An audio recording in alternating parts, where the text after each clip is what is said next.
the correct one, and sometimes it works.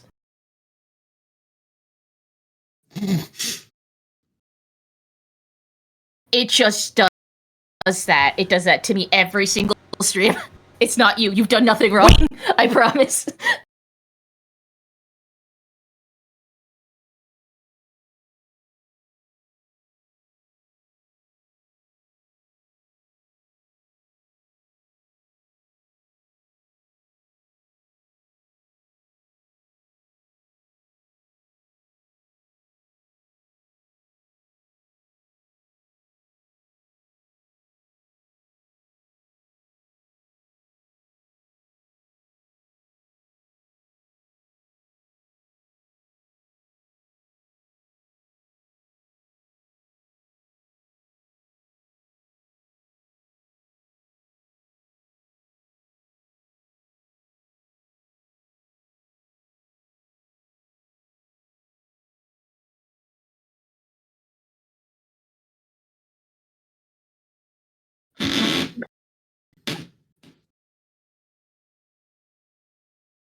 Hello, everybody. Thank you so much for being here. Thank you so much for waiting for this a slightly longer start time. There were technical difficulties before the stream and during it.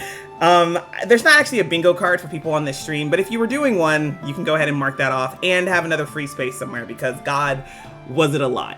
But welcome. I'd like to welcome everybody to a very special three-shot for Confluence, the living archive, which is over on BackerKit, and as you can see on the screen, has fully funded for $72,000 and $72,045. I was about to say 45 cents. I don't know what to tell you folks. My brain right now has just decided you can't read numbers, which is super fine because I don't think I need to know a lot about numbers for this first part. But again, fully funded at this point, but it is on BackerKit, so it's still wide open for you to go and back it late, get some really cool things. Again, thank you so much for being here. I am happy to be walking y'all through this. And as part of this three-part session, the first one is going to be Calibration, which is kind of the built-in session 0 where we figure out our characters, the themes of the game, the locations, and all that kind of stuff. And then next week, and the week after that, so November 23rd and 30th, we'll be actually playing the adventure we help build right in front of you. Now, before we actually dive into it, I'm going to ask my amazing players to introduce themselves, starting with Robin. Howdy, I'm Robin. Pronouns are he, him, his. Don't have anything to plug. That's super fine. Thank you so much. Robin is a good friend of mine who graciously decided to join this stream.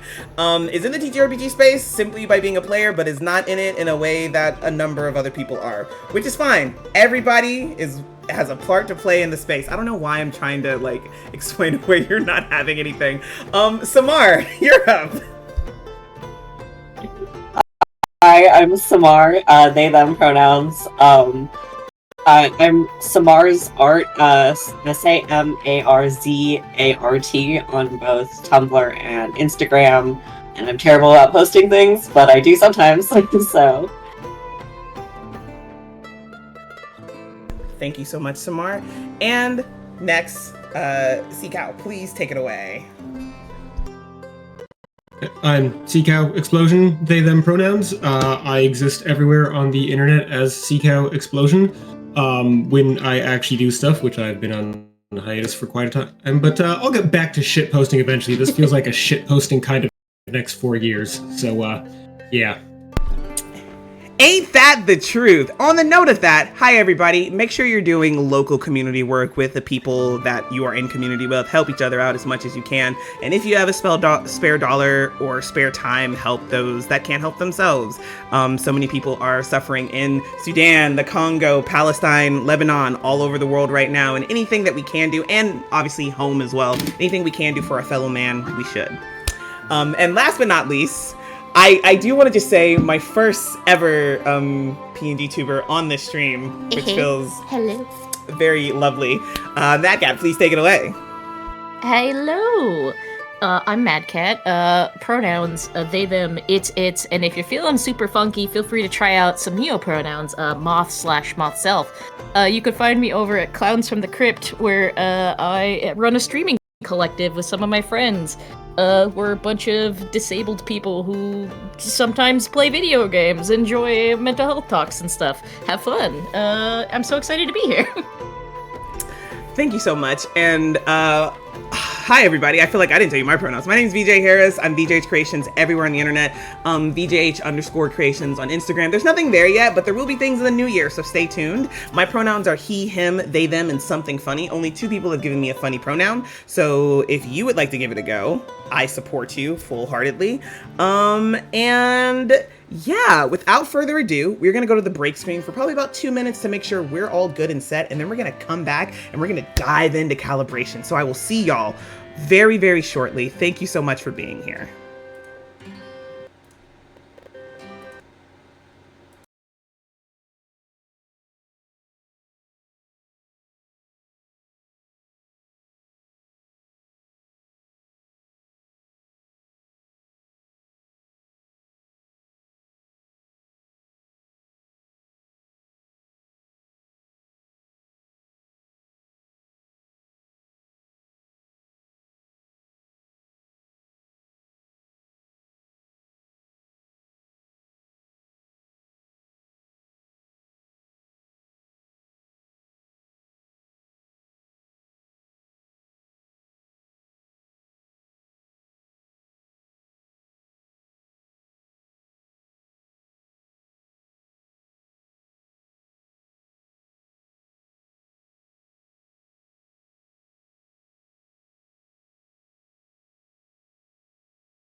Hello, everybody, and we are back. Let's get started. Welcome to Confluence and the world of Ajurea. Confluence has two hearts, the setting and the collaborative gameplay experience. Both of these elements were designed to bring you into our setting and experience Ajurea through the eyes of the people who live there. In a world that is always changing, these hearts create opportunities for tables to explore any mix. Sorry, one second.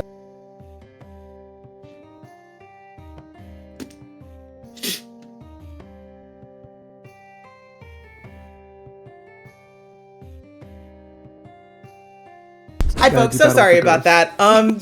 Siblings. Anyway, back on topic. In a world that is always changing, these hearts create opportunities for your table to explore any mix of genres and themes. Calibration is where you define what parts of Ajurea you want to explore together.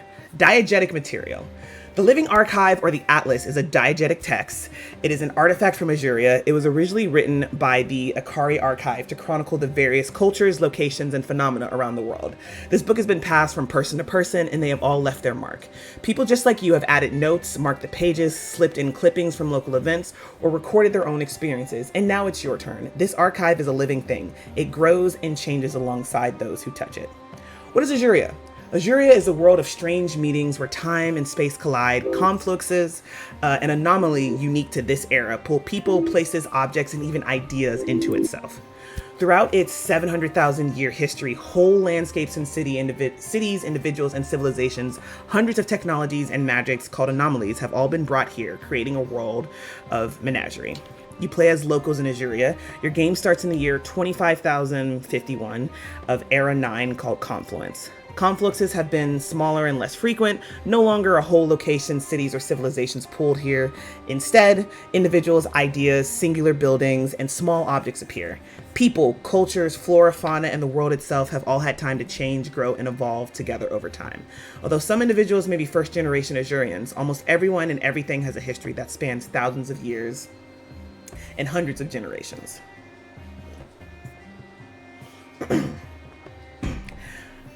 Ajureans make their homes across the oceans, deserts, prairies, and forests that make up the landscape. It is flat with 4 suns, no stars, and 1 black moon hangs in its night sky. Its people use all 27 hours of their day. The cities are alive above ground and below the water, where people from different cultures and lineages build their communities together. They may live in the Motley Coast city, where life is fast and all you need to do are a few favors to get by, or RGNB, where life is slow and the people focus on research and community living. Every game starts with calibration. This guide will help you navigate the entire process. Obviously, for those of you that have picked this up, if you want further exploration of Ajurea and its timeline and the lineages who live there, you can check out Sujatha's journal, and my players obviously have access to that. Although I don't know if any of them have taken quite a look at it yet, which is totally fine. Part of the purpose of this, I didn't give any of the players any homework to do anything. I wanted us to do a lot of the work on screen so that you could see kind of how it's pretty easy to do this in the first place. Now, what is calibration?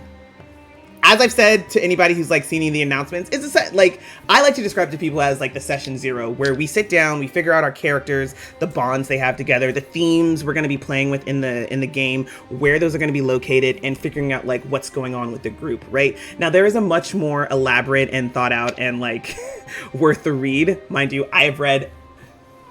I usually don't read everything. People call me a dragon because I like to hoard stuff and not read it, but I've read every single thing that has to do with this system because I fell in love with it. I got to play test it before, and so I've just kind of read everything at this point. And I suggest if you haven't run it before, make sure you do go read the full thing for calibration. But just long story short, we are going to build out what we're going to be playing for the next 2 sessions together. And to kind of start that off, we're going to talk about some themes. So, hey y'all. There are multiple locations in Ajurea, and all of them have themes. They kind of set the tone for what the location is, what you can find in there, and I have gathered all of the themes together, and I'm about to drop that for y'all to take a look at. And what I kind of want you to do in this moment while you're reading them, and I will read them to you, the viewers, as well, is pick out one, at least one, at most 2 or 3, well, 1 at most 3, to tell me what kind of pops out to you. And then with those themes you've chosen, we are gonna look at the locations that are included in that and figure out where we might be starting this thing off. So let's see. Yes, this is getting dropped off in the session 1 resources for y'all. It's a lot. There are a number of themes for all these places. And while my players are reading, I'm going to read this off to y'all. So you can also listen to me read it to y'all as well, if that is a little too hard. Apologies for that. Countryside unrest. Wheelin' and dealin', sacred practice, hedonism, which is the pursuit of pleasure, sensual self-indulgence, political strife, high stakes, the favor of the gods, beneath the sea, quantum weirdness, under the sea, mystery cults, mystery in general, urbanization, honor among thieves, abundance, terraforming, in the sky, maritime, competition, natural wonder, conservation/conservationists, pilgrimage, research and discovery, novel environment, which is like an ecological space that is likely to have a different composition than any other known environment on the continent, kind of in the future. Melting pot, freedom, protection, idyllic, piracy, industrialization, judgment, slow living, sightseeing, market tourism, devotion, knowledge, rage against the machine, corruption, elitism, fugitives, cooperative, cronyism, the appointment of friends and associates to positions of authority without proper regard to their qualifications, storytelling, hyperconsumerism, the act of consuming goods beyond what is necessary and the pressure to do so in order to shape one's identity, dog eat dog, thievery, miracles, the light never goes off and the city never sleeps, academia, religious rituals, and farm life. What a mouthful. And I mean that in like the most affectionate way, because there's so many different locations and so many things that you can play with that I think it'd be hard to find somewhere that nobody liked, that nobody could do something in. But with that, so players, hi, tell me, anything immediately kind of pop out to y'all as far as reading that, listening to that? What's going on? Actually, I will go around all of you so that I can also take notes on this. And I'm a little bit, so I don't get confused as you're telling me this. Also, just to make sure y'all have this. Here you go. Okay, Robin, since you're the first one there, please, what popped out to you from these words? Yeah. So, in terms of like the main one that I sort of like find myself like looking back up at is wheeling and dealing, because that's just such a like funny thought in my head. Because it was just like because whenever like I imagine like wheeling and dealing, I always think of like either like a used car salesman or like snake oil salesman people, and those are always like really funny. The second thing that I thought was also really funny, because I thought it'd be like interesting to see is like how that like what could be like involved in that is farm life. Because it was like, there's all these other like big things, but this is also just being a farmer, and I think that's also really funny. Let me tell you about this corn. Let me tell you about this corn I got right here. It's not gently used corn, right here. This is about to be a Minecraft Stardew Valley game, actually, folks. Tune in. Yeah, those are like sort of like my main two. Okay, thank you so much for that, Robin. Excellent choices thus far. Okay, Samar, what are you thinking? What's going on? I mean, I feel like this is unsurprising, TVJ. I am kind of drawn to mystery cults. I just think that's intriguing. I'm reaching my hand in and we're shaking hands right now. Love mystery. Cults are so, I mean, specifically in TTRPGs, fun. Not in real life. And then also drawn to fugitives. I just think it's so fun dealing with like fugitive storylines, like what has them on the run, whether it's for characters or something else going on. It could be a lot of fun. Okay, excellent. Thank you. Those are some good ones, and I'm not surprised by the mystery cults at all. Yeah, unpredictable. Yeah. All right, C-Cal, what's going on with you? What are you thinking? Yeah, well, I am a sucker for like otherworldly weirdness and horror and liminal stuff. So like novel environment, mystery cults automatically jumped out at me. And like quantum weirdness could fit into there really well, but also like you could get really fucky conservationist ideas paired with that worldness. I feel like there's a lot of weird places to go with that, and this is a very compelling list, and I could keep talking, but yeah, I'm gonna go with novel environment and mystery cults if I'm picking two. Okay. Craft. And we'll put the other two that you mentioned just kind of in there for later. And last but not least, Matt Gabbert, what are you thinking? I found myself looking real closely also at like wheelin' dealin', but my brain sort of stuck it together with the lights never go off and the city never sleeps for some reason. But I was also like mystery cults. Mystery cults. So interesting. Always mystery cults. Because I do like the idea of just like a big city with a bunch of stuff, but also like you said farming, and now I'm just like mystery cult farm, but also let me sell you this corn. Mystery cult farm. Okay. Those are the three, because like my brain stuck those two together for some reason, so I was like, wait a minute, those are two separate things. Unless they're not. But I'm always for a good mystery. It is my bread and butter is mystery. Oh, excellent choices. And I myself didn't pick out anything because I'm down to run whatever, and I knew that I knew out of the four of you there would be things that I would enjoy doing, so no input here from me. Very excited. But okay, so the next part of this that we're going to do then is we're gonna talk about like the locations and that have these themes that y'all have kind of brought up in this moment, right? So first off, Robin, you're up first. You're wheeling and dealing, you were first for me, so we're gonna talk about that. Nope. Oh, technology. Okay, so your new home, Motley Coast City. Themes: melting pot, wheelin' and dealin', the lights never go off and the city never sleeps. Aha, they are connected. Sightseeing and market tourism, the favor of the gods. Motley Coast is a place where everyone has something to do, but no one is in a rush to do it. This isn't laziness, this is peace. There's no ego, simply harmony. There's no money, just time-honored IOUs. You won't go hungry, and you will always find something or someone willing to share a room with you. Everything you could possibly need can be bartered for with what you already have. If you have nothing to give, you can do something instead. Surrounded by natural wonders, Motley Coast City is a place more interested in appreciating what is than worrying about what will be. This might be because the coast is the oldest terrestrial settlement in Ajurea, or maybe it's the wisdom of the fallen gods that has enlightened the peoples here. But don't mistake this for a quiet, sleepy town. Motley Coast City is the hub for partygoers. These wise celebrants know that life is meant to be lived, nothing simply contemplated.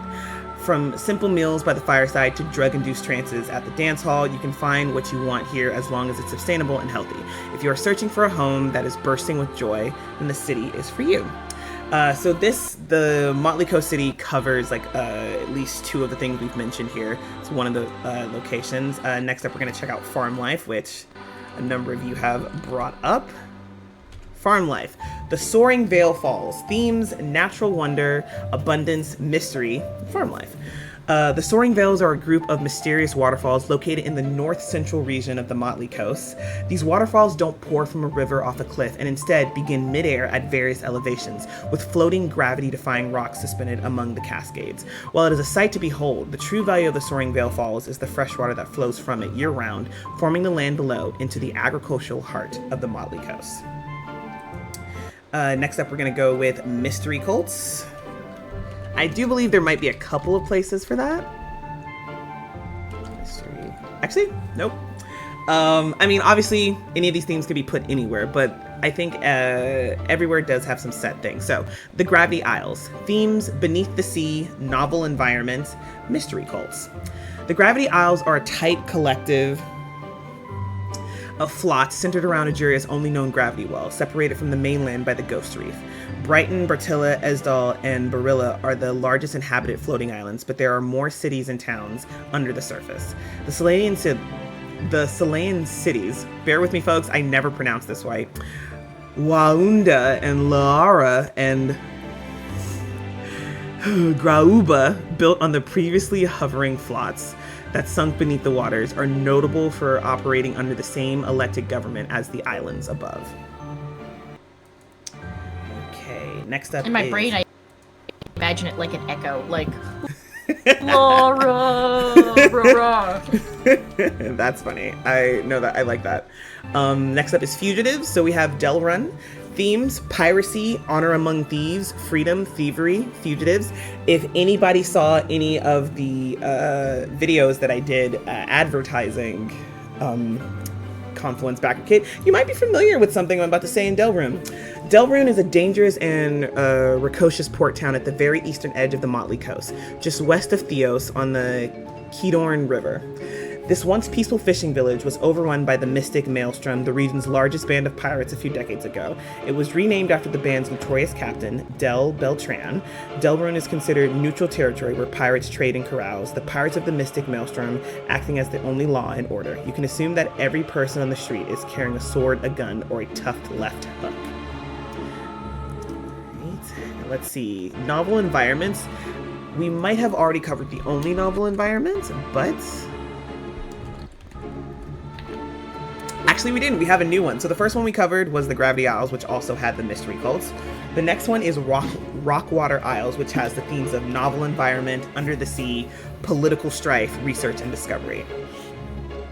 Excuse me. Near the center of the Kalor archipelago sits Rockwater, a city perpetually nested between the waves of the swirling sea.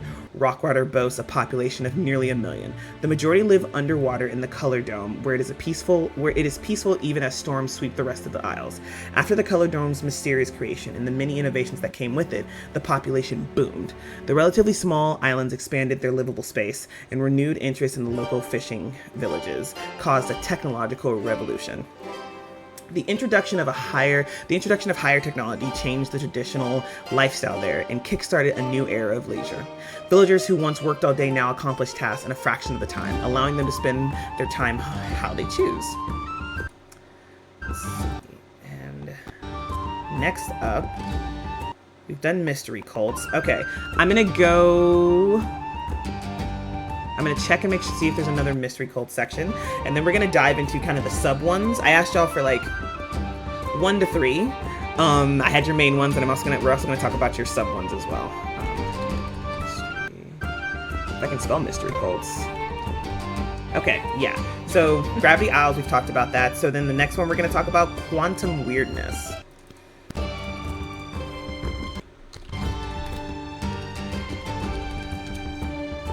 Okay. Actually, 1 second, folks.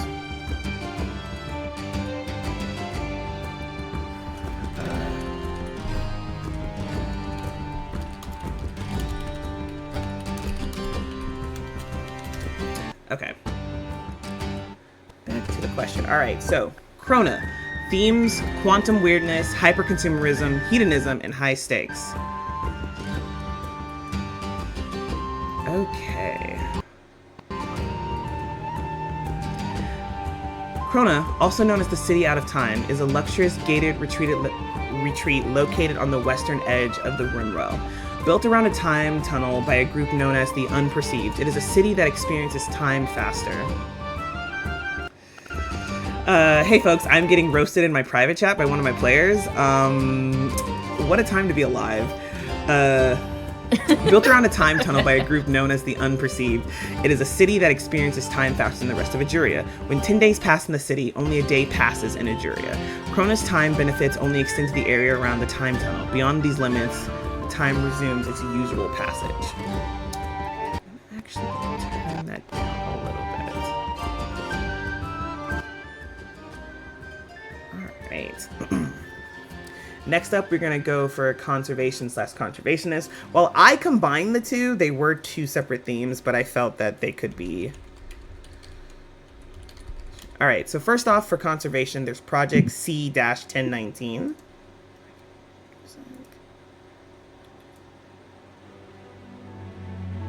Okay, there we go. Themes: conservation, academia, elitism, competition, and terraforming.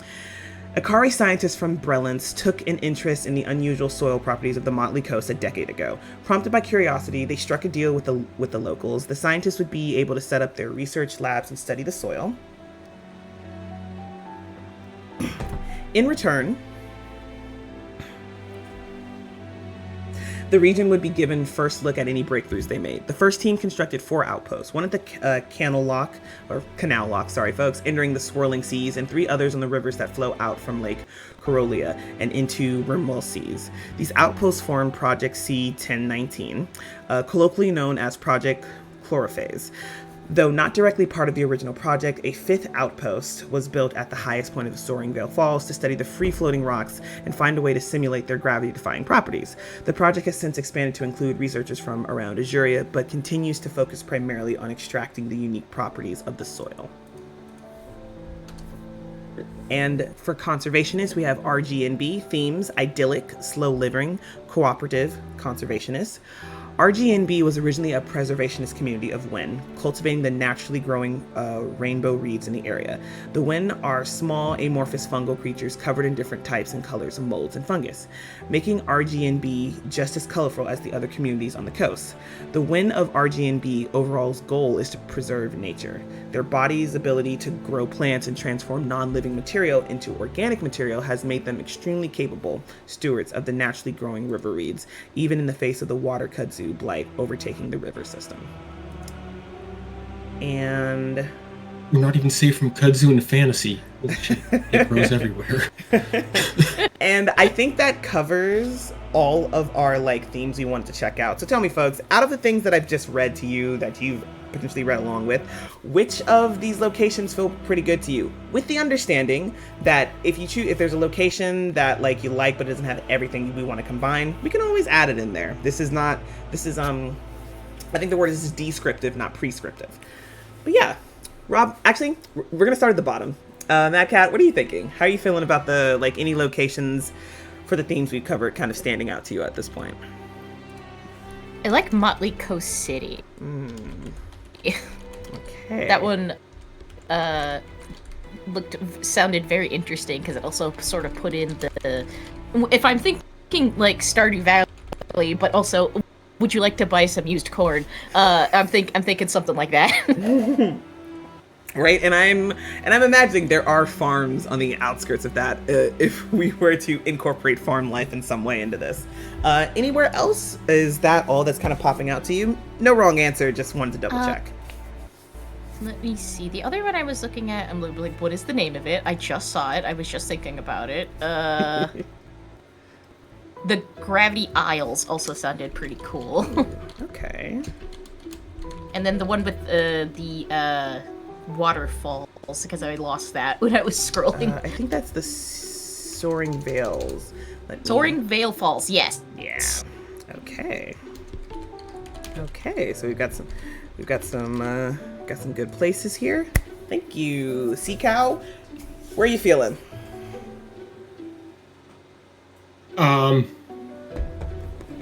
Soaring Vale Falls, because it's got weird geography. Gravity Isles for the exact same reasons. Also, because that way we get to make VJ try to pronounce "wa" and "la" repeatedly. Those are so many vowels in those words. I'm not gonna. Continue. Robin knows what I was gonna say. Continue. Motley.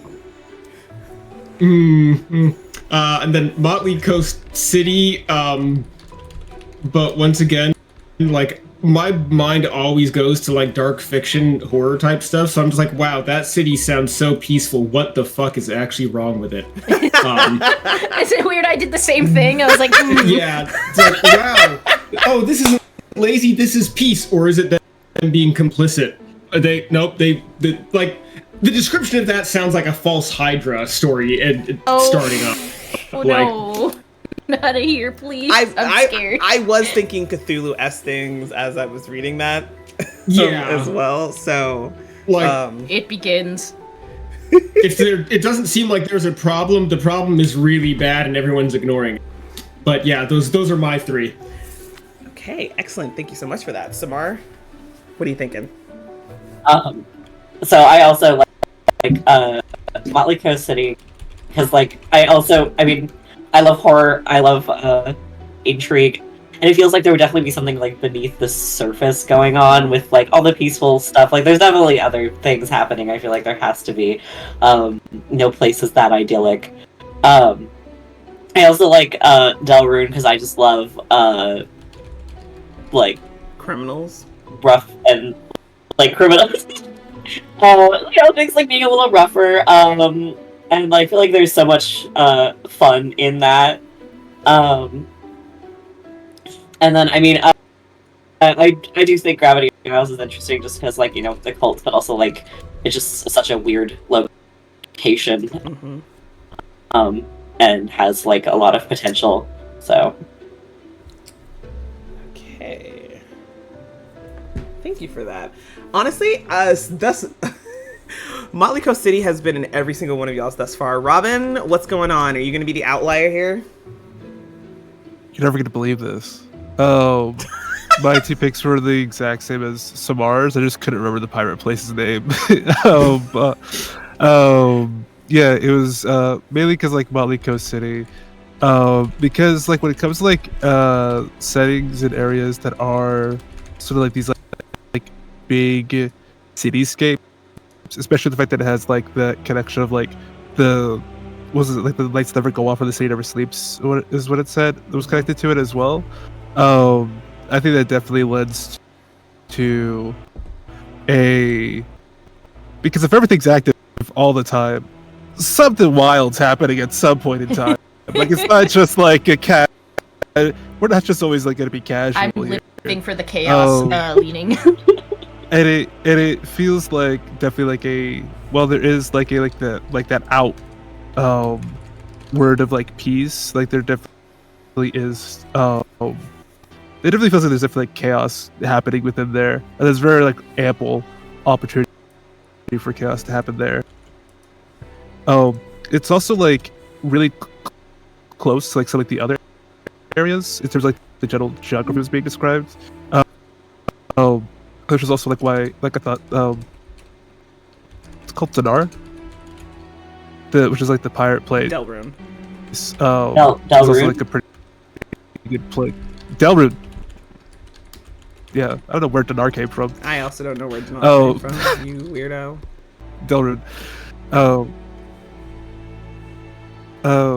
But it was like also in general just like had like a very chaotic sort of vibe to it that I feel like the both of those like places share. Okay. Yeah. I do love that VJ read the description of this like perfect idyllic city, and all of us were like, "Oh, there's something what's fucked up there? right There's a fucked up little guy happening there, you know? Okay, then I think, hey folks, I think we found our location. I don't think there's like... Ooh.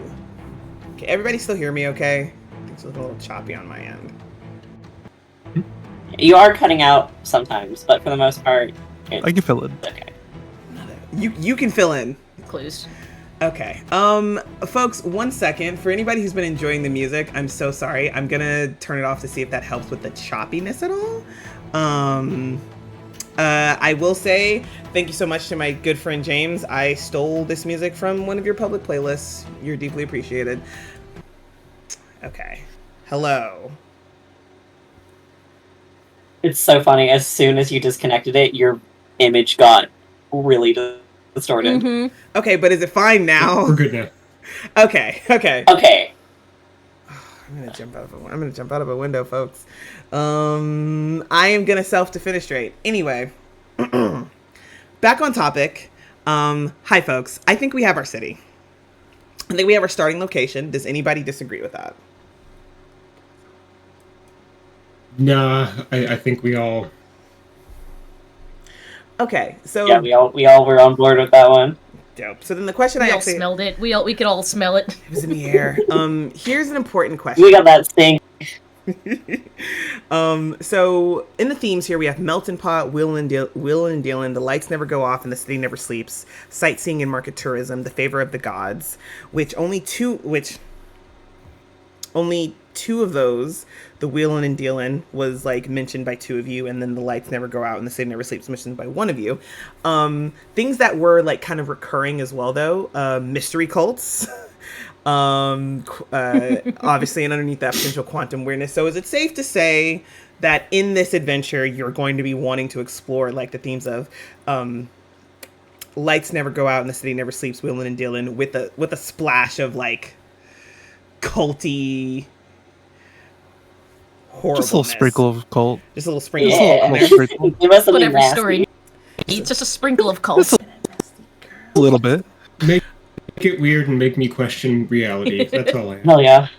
I can Just a do little that. quantum cult in there. I can totally do that for y'all. Okay, so I'm just gonna add additional themes. Quantum Cthulhu. Quantum Cthulhu.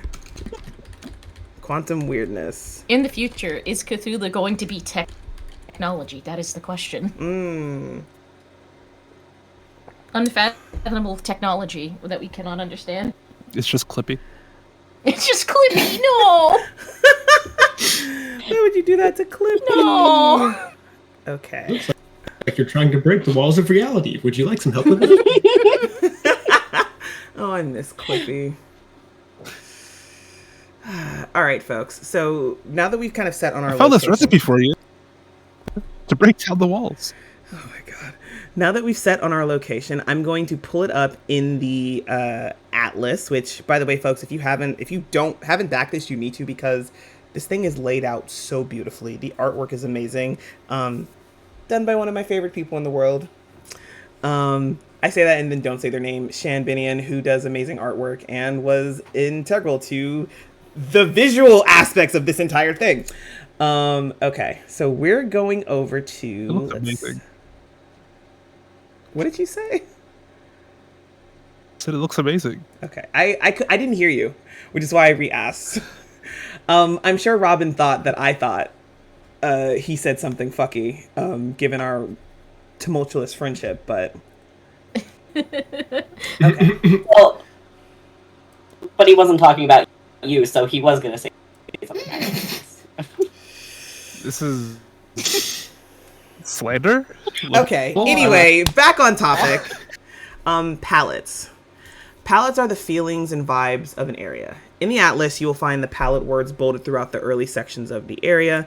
You can determine which ones work for your table and write them in the palette section of your group sheet. Right now, we just have like a calibration whiteboard where we're dumping things in because I like to get everything down and then toss it into nice clean stuff. So that's kind of what's going on with us, but y'all can do it any way you so choose. So palette words add color to your themes and determine the vibe of your game. During calibration, these words help you incorporate and explore the atlas early in your brainstorming and play sessions. During character creation, you can use the palette words from your character's hometown to help guide your character choices and connect them more deeply to the world. And during the game itself, they can help connect your story to the world itself and reflect on whether or not the story meets your original intentions. Now, we are in the Motley Coast. Well, obviously we're in the Motley Coast, but we're in the Motley Coast city. And so... so we're going to talk about Welcome to the Neighborhood real quick, which does have a couple bolded words in here. The Great Sky Skeleton. A massive skywall skeleton stretches from the Duan docks all the way to the western banks of the city. The skull rests on the west side, while the tail sits neatly across from it to the east. The skeleton predates the city's written history. The bones are so old that the normally iridescent, that's one of the bolded words, sheen of a skywall skeleton has faded to a stark white. The skeleton has become the foundation for some of the most famous parts of the city. Famous is also bolded in this moment. Sorry for my players. This is in the atlas if anybody wants to be reading along with me as well. The skull of the great creature contains the Neceros temple and the order's elegant observatory where the rotating telescope used to study Skywolf's flight is housed. From behind the skull, the Y-shaped district rises up like the peak of a mountain. Even sections of the spine and tail are surrounded by residences and shops named after different bones. So that is like early on the 3 words that we kind of have thus far are famous, iridescent, and elegant. So obviously palettes can help shape things, but they don't actually have to be like the defining bit. I don't know how we can all talk about it, but I don't know how well with the quantum weirdness, the mystery cults, and the kind of the City Never Sleeps kind of vibes where some of these might fit: iridescent, elegant, and famous. But they're really just things for us to keep in mind as we're building out this adventure and what we're planning on doing here.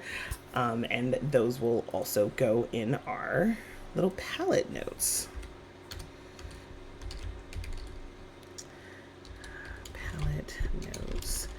There are a couple of more words that I believe are bolded throughout the course of this. I am not going to read the entire section of this place to y'all. It is a large section, but for my players, I will make sure you know where it is, and so you can get a vibe of it and read it some more as part of the homework. I will also be rereading it. We'll be reading it, all of us, and then we will come back next session and actually play through all of it. But for now, we have famous, elegant, and iridescent. Okay, so we have our location, we have our themes, we have some palette words. The next thing we're going to talk about is character creation. Hi, folks. Hello. Yay! I'm very excited. I love a good character creation. I love it so much. So here's what's going to happen here. I don't expect y'all to have your characters fully done this session. I don't think it's a realistic expectation, especially knowing what I know about some of you and how you like to make, think more in your characters. And this is a new system and new, there's a bunch of abilities and stuff you'd need to go check out and read to, really get a handle on what is happening here. Second. So we're gonna if you don't have the answer to these questions yet, that is super fine. For those of you watching and listening, as mentioned previously when we were talking about calibration, you don't actually have to have everything done in the calibration, right? This is more of there are some core things that you should definitely talk about throughout calibration, like finding out your themes and whatnot so that you can start building it out. But character creation stuff, as much information as you have, you can give now. If you don't have it, you can give it later. So there is no hard and fast rule about what you can or can't do here. If I go through these questions and y'all are we need to think about all of these, we can just bypass that for the time being.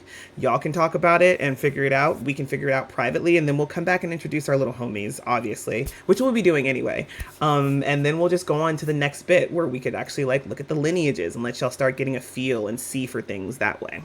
But character questions. So part of character creation, there are 5 kind of questions that can be asked to help you figure out what's going on with them. And I'm going to go through those 5 questions. And as I'm doing that, y'all just start thinking on it, and I'll just kind of go around and be like, hey, any answers to these questions thus far? So first off, question 1, what is your character's core concept? A core concept is a collection of words, phrases, or short sentences that capture your initial thoughts on your character. Consider who they are in this story. This story of a city that never sleeps, and there is weird, aberrant, Cthulhu-esque things going on in here. For example, you could write for your character they're an orphan from the Motley Coast. Arg, I'm a pirate. They're a sharpshooter, a lost soul. They're always confronting death. These kind of core concepts will be helpful for you to figure out how to build your attributes and other parts of your character moving forward. The next question, where's your character right now? I think we already know the answer to that. This adventure will start in the Motley Coast city. So y'all are going to be there at the start of this. What's happening with you? Who knows? Maybe you'll be starting in a quiet moment, or maybe, knowing me, you'll be starting in the middle of violent action, or whatever's happening here. Who's to say? But where your character is right now is the Motley Coast city, in the middle of something. But, so we've kind of already got that covered. Next question is, what do they look like? Based on the lineages from the list below, which ones do you want, or So if you're going through this, there's a bunch of lineages, which actually I'm about to switch our screen over, folks, so that we can actually take a look and start talking about the lineages, because I think these guys are absolutely adorable. Oh boy. Actually, before I do that, I'm going to do one tiny little thing. Okay, to make sure everybody can see this properly. Let's see. Goblin. Here we go.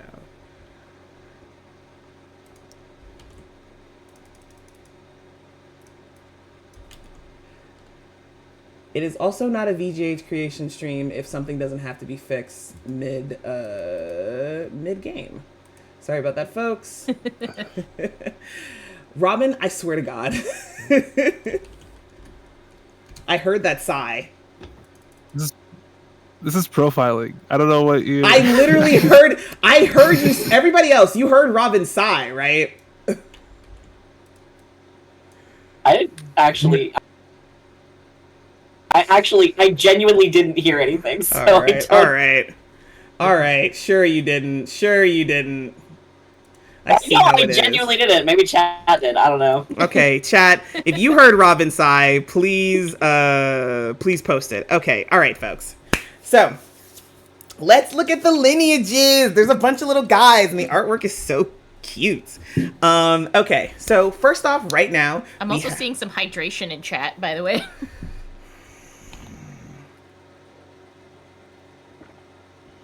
Yes. Thank you, folks. For those of you that are new here, you can redeem your channel points to make me drink water. Please don't make me drown myself in it, though. Much appreciated. I think it'd be very hard for you to do that. But anyway, first off, we've got the Alphira. These are short, furry, mice-like people. For my players, this is in the lineages Google Slides. I think you all should have access to that, just so we're kind of going through and looking for them. But they're short, furry, mice-like people with exceptional senses, and they are located...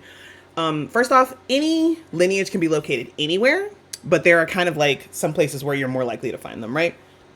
Excuse me. RG&B, the Motley Coast City, Delrune, the Motley Crew, the Thousand Shrines, and the Soaring Vales, as well as Krona. Let's see. Next up, we have the Chell. They are curious insectoid cloned people generally specialized towards maintenance of and integration with biomechanical machinery.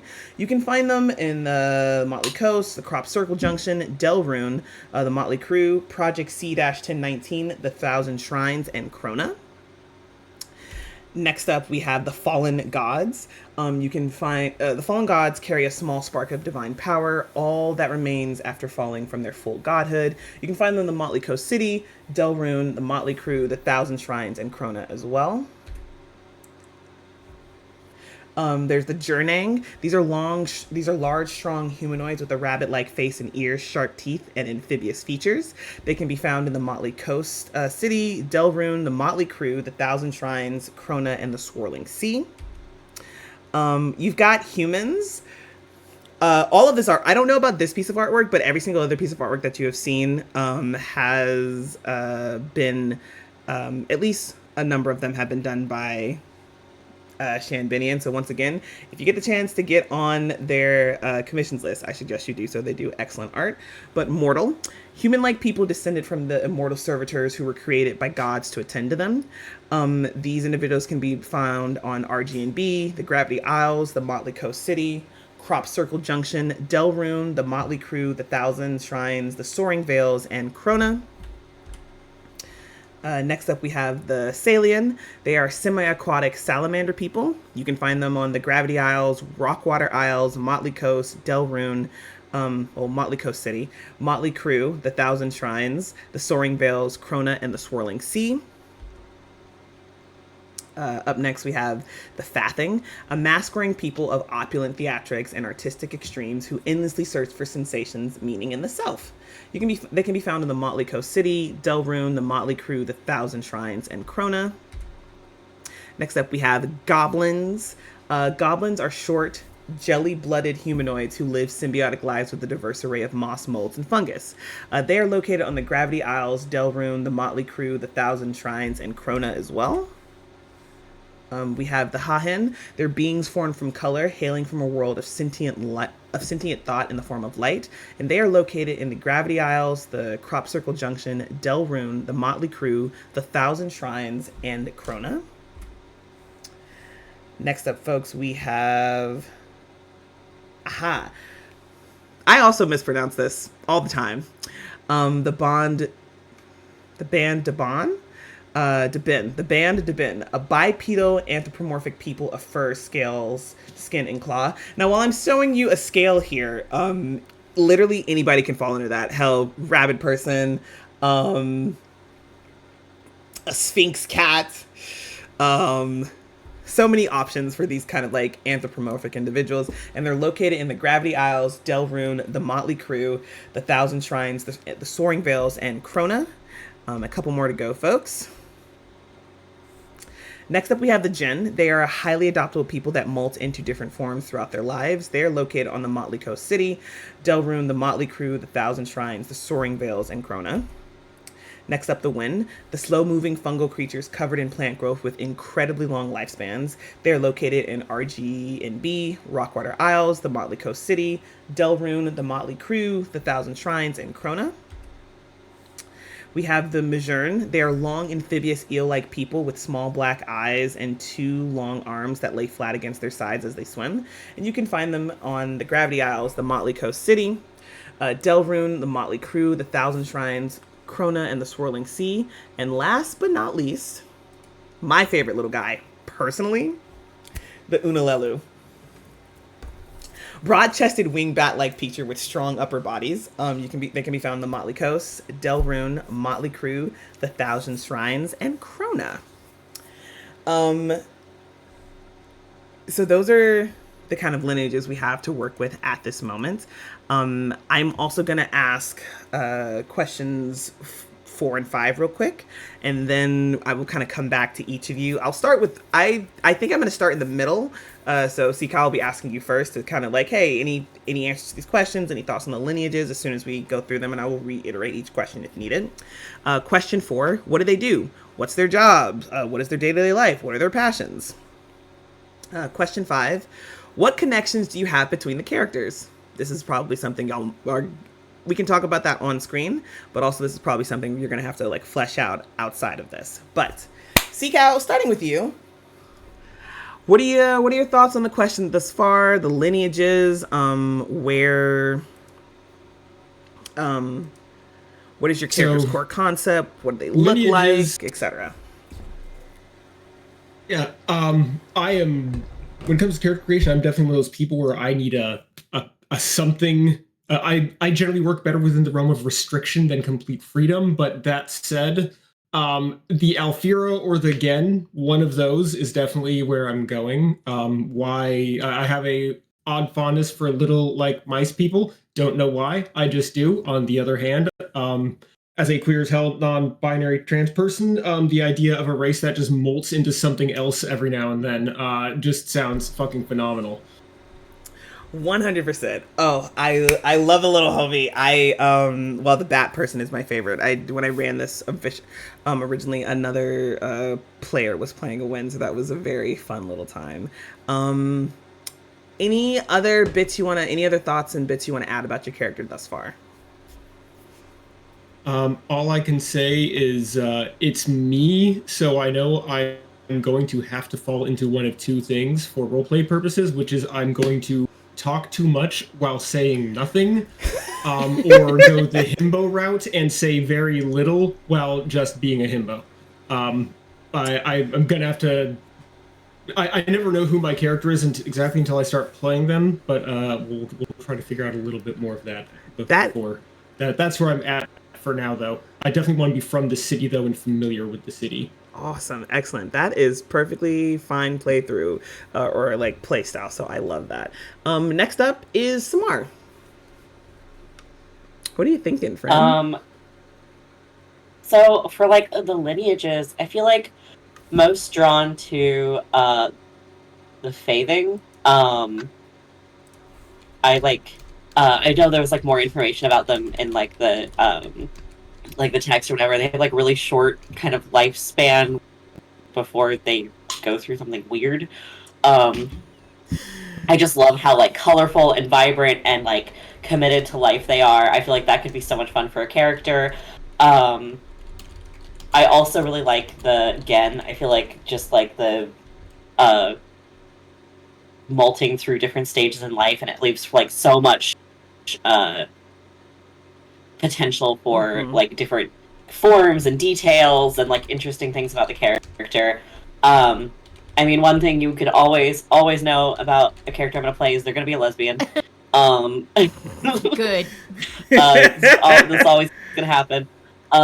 There's been one exception, and VJ knows the one exception. I'm kind of thinking somebody, like, if I go with I feel like I'm being most drawn to the Fae thing, and I, like, go with somebody who maybe has, like, traveled a lot, is familiar with the city, but is just, like, living as large as possible, just truly, trying to enjoy as much color and fun and dance and, like, food, drink, as they can. I feel like that could be a good time, you know. Maybe make some not great choices, but hey. Maybe those not great choices led you to this Cthulhu-esque weirdness. If you're making good choices, are you really an adventurer? No. In that case, you're literally just staying. Thank you so much. Mad Cat, what are you thinking? Okay, so I'm also drawn towards the Alfira, but also I was like eyeing that bat because I was like, if I just moth that up a little bit, I could make me. But I also like the idea. So I have, like, reading over like what we were doing, I have this idea for, like, hear me out. It's gonna be slightly cottagecore based on where we're going, but cottagecore Chaos Mouse sounds amazing. You are heard. You are supported in that endeavor, actually, so I like it. Alliteration, so. I want to say, like, when I run, like, D&D, I usually play a lot of, like, clerics. And I play a lot of, like, my last one was, like, a mother with, like, a minotaur daughter. And, like, very, like, I'm gonna be, like, helpful and good to the group. I'm like, okay, what if I just go in the exact opposite for this one? Where I have, like, an idea for someone who's like, nah, I want this, and throws a fit when they don't get it. I want to go super hammy, so I'm also like, I love mouse, but also I love the idea of furry bat. So I'm stuck between the two right now, but I think I'm leaning mouse. Ooh, I love this.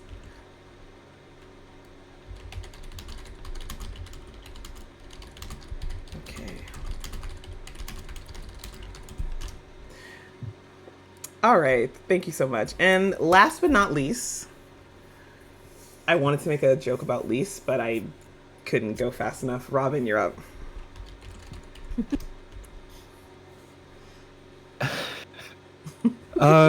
Yeah. So, in regards to, so, like, I had, like, two, like, characters in mind, and it was gonna lead towards, like, one or another based on, like, sort of, like, general vibe as to, like, what everyone else was saying. But basically, like, I'll just say the one that I'm not gonna go with, because, like, just, like, to, like, balance out the vibes.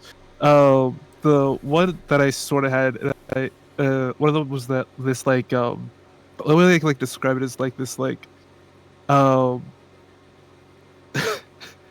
boy failure con man that was one of the fallen gods. It was No, like wait, I love that though. Why would you not do this? Yeah, wait a minute. Because there's already like a lot of like hot.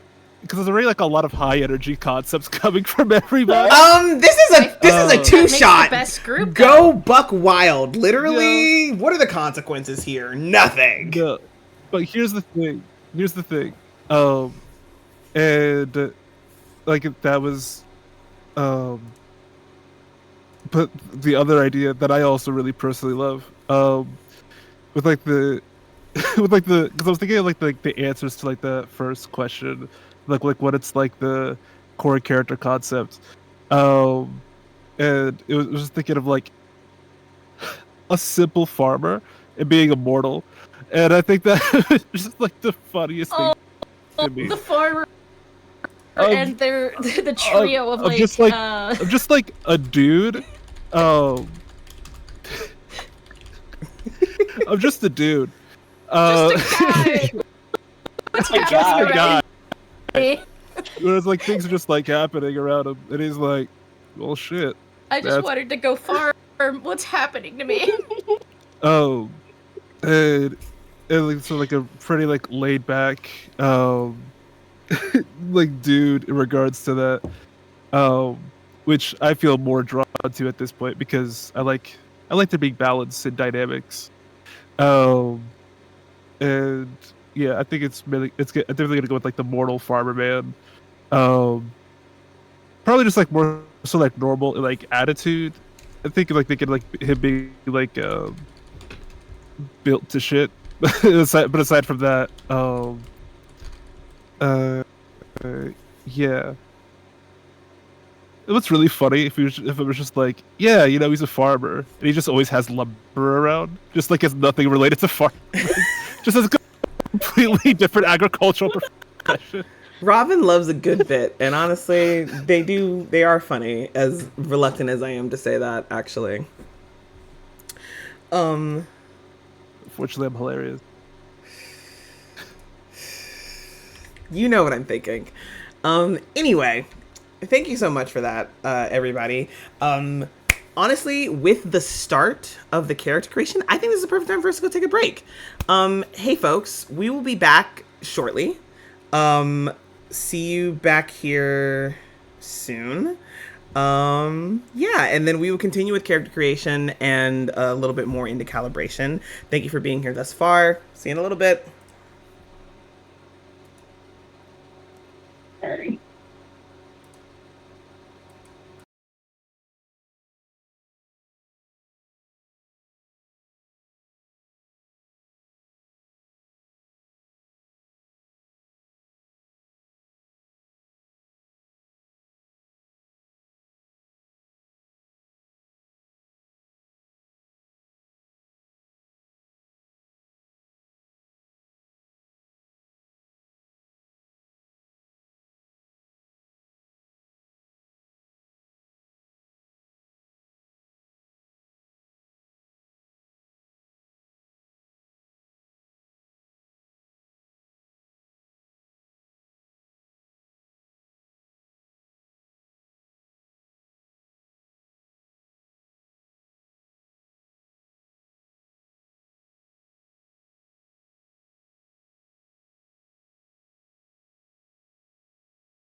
Hello, folks. Thank you so much for joining us in the previous half. Thank you so much for being here again.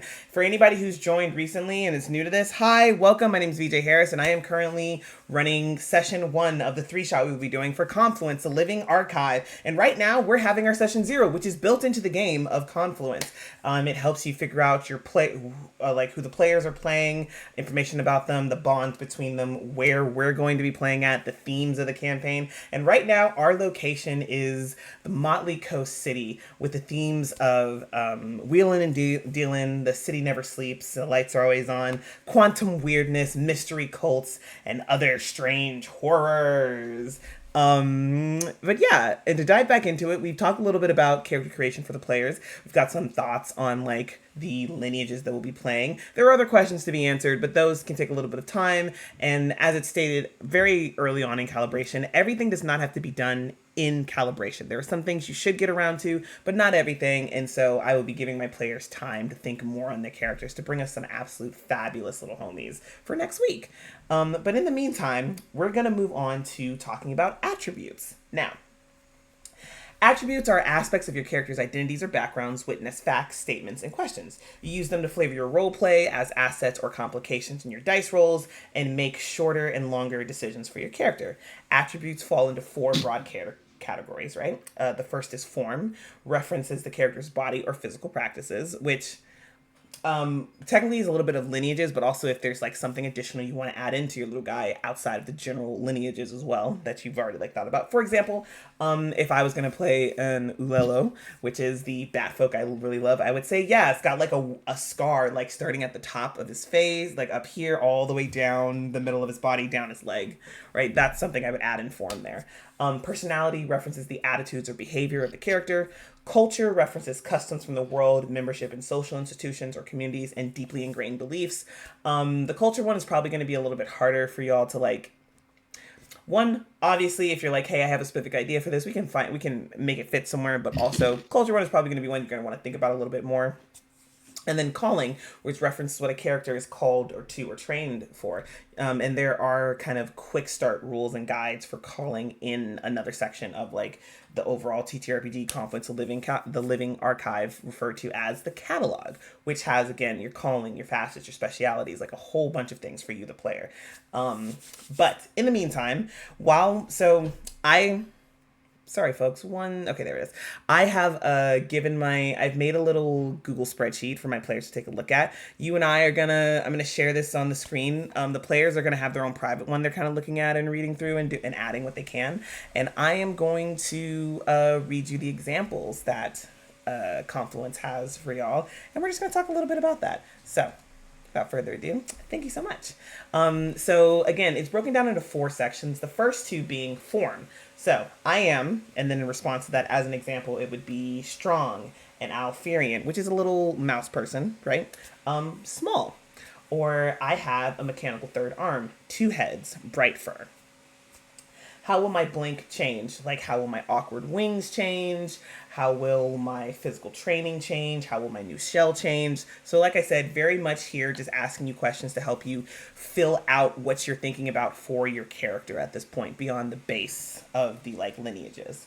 The next bit is personality. So I am shy, but wish I wasn't. I am bold, but it gets me into trouble sometimes. Sorry, one second. Sorry about that, folks. I pride myself on my intelligence, charisma, foresight. Is my bravery just a performance? So again, just kind of these additional questions, personality to like help determine the attitudes and behaviors of your characters as you like role play and whatnot. All right. Next up, just gonna scroll it down a little bit. Yeah, okay. Ooh, wait, let me scroll up slightly. God damn it. 1 second, folks. I'm going to get this perfect. There we go. Okay. We'll have to scroll down a little bit for the last one, but that'll be fine. Culture. Once again, culture references customs from the world, membership in social institutions or communities, and 1 second, folks. a little bit of a technical difficulty. One of my monitors decided to say bite me, and now I can't read my stuff. So give me 1 second if you can see this. All right. Monitor said, I'm out of here. This has really been a day. I don't know, while I'm fixing this, I don't know if y'all know this, but when I got them on the call, the table that I used as my desk literally collapsed. And so 15 minutes of the prep time was used to put that back together. And then the music decided I'm going to be a little fucky little guy alongside the internet that needs a little bit of an upgrade. Okay. Yeah, so we're going to give it a minute so I can see my screen. In the meantime, man, hey, players, you want to fill the void? No pressure. We're doing a little bit of character creating. That's right. We, as a joker, like, what if we just did it in the 15 minutes you were gone? Yeah. Did you? Yeah, it turns out fastest. Not all of it. But I did. I was making a sandwich. I did my attributes. Or like I wrote about them. I don't know if these like work. You can tell me if they don't. I just did one for each of the things. Yeah, no, we'll come back and we'll talk about them. There's no wrong way to do your attributes or anything like that, so we'll go over them. But literally, y'all, I decided to go lay in bed for the like little break that we had. I was like, yeah, I'm just gonna decompress and look at some like sad arcane edits for a little bit. These motherfuckers, affectionate over here doing parts of the fucking thing instead. Okay, hi, I'm back. I can see my stuff again correctly. Okay, so next up we have culture, which again references customs from the world, membership in social institutions or communities, and deeply ingrained beliefs. So culture, I am from Motley Coast City. I'm from Chroma. I'm a part of a warrior people. I am a devoted pacifist. I believe in my people's traditions. I believe in kindness. Can I find where I belong? Can I find a way to subvert my family's cultures and expectations? Next up after that is your calling. And we're going to shift this just a little bit. That'll do. Okay, so again, calling references what a character is called to or trained for. So pretty much your background, what you've been doing with your life, that kind of thing. And callings, we'll get to talking about facets and specialities shortly. But the calling can help you determine what your facets and specialities are, which are like the various things you can do as a character. But callings, I am a merchant, pirate, researcher. I am called to be the finest wizard, a blacksmith, and engineer. Does my current profession really make me happy? Now that I've kind of like gone through some of those examples with y'all, I'm gonna ask my players what's going on with some of your attributes. If you've got any going thus far, I'd love to hear about them. Samara, I'm gonna start with you. Why me? Because I started with everybody else already. Made a sandwich. All right, so tell me all about your sandwich. Okay, all right, Samara, you know what? I'll make you go last. I went and made a sandwich. What have you been doing while I was reading? Oh. All right. So follow along. Let them live. Robin, you're up.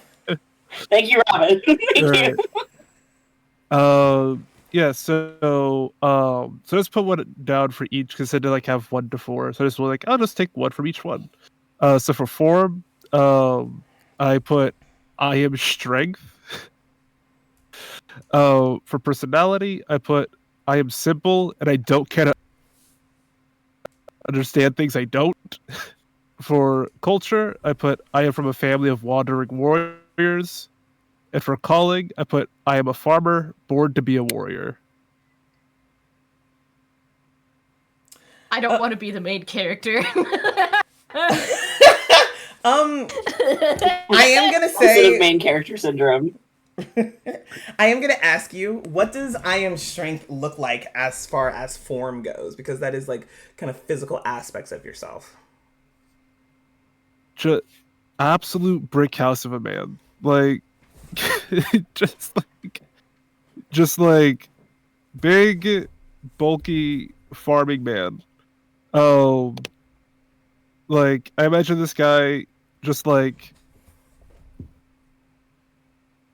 it was like, yeah, I'm immortal, and people are like, look at him like, are you sure? You're not any of the other things around here. You're sure you're just like a full mortal guy? He's like, yeah. Um, but like, I imagine he like when farming, like like he says he's a farmer, but like he always has lumber. I would imagine.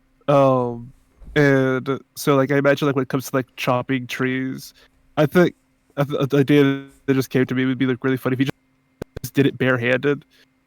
Um, and he's just truly just like a really big, strong guy that just exudes like I am strength as like a simple 3 sentence in regards to it.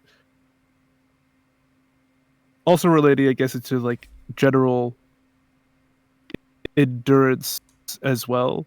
Because like I was also thinking because like he's from like a because like I was thinking like in the background of like him being a warrior from a warrior family and like having a lot of like I was like look at like the facets and specialties and it was definitely leading to these like the more combat focused ones.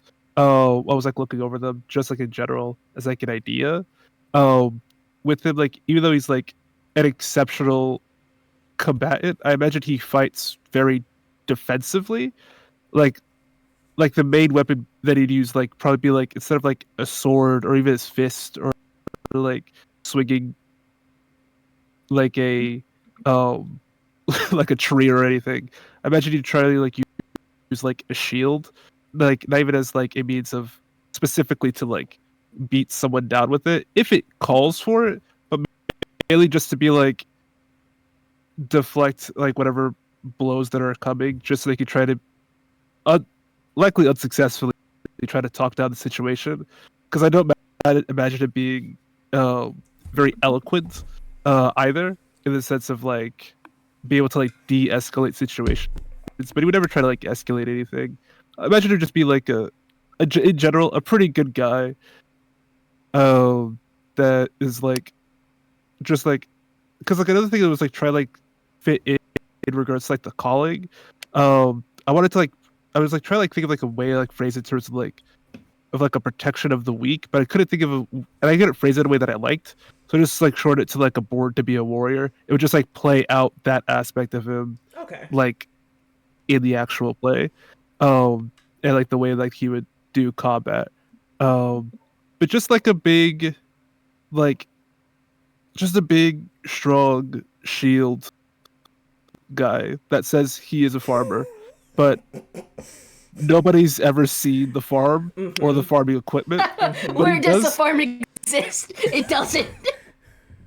It There's a does farm in exist. the room. He does. He is. I'll say this: word of God, he is a farmer. Just nobody's seen him like actually do any farming. But I Unsurprising, do given think he like, does where come to town and like. Yeah. He does it out in the far woods. The farm woods. Okay. The farm woods. Thank you so much for our himbo maybe farmer. Definitely a farmer. Okay, sure. I'll proof or pics or it didn't happen. You know, Mad Cat. What are you thinking? Brings in a bear. So I was thinking over and I was like reading over some of the material and I was like, what is like the main essence of this character?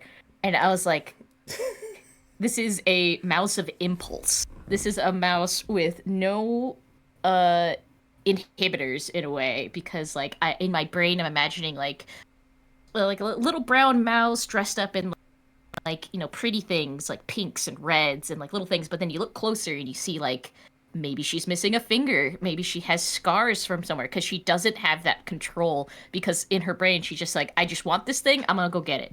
And so even though she likes maybe like hoarding things, because I was also like maybe treasure hunter, maybe just something that would validate like her need to collect things, but it also gets her into trouble. Like it gets her into trouble a lot, and you see that also reflected in like some scars or like a missing digit or something else, because she knows just because she wants something doesn't necessarily mean she's gonna get it.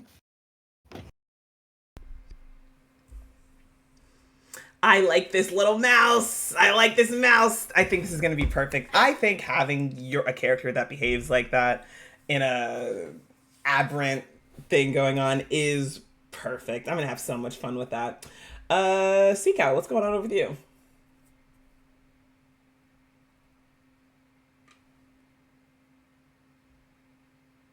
You are on. Oh, you're muted. You're muted.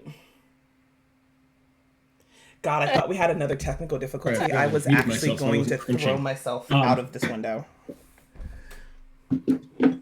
You keep threatening, but I don't think you're gonna do it. God.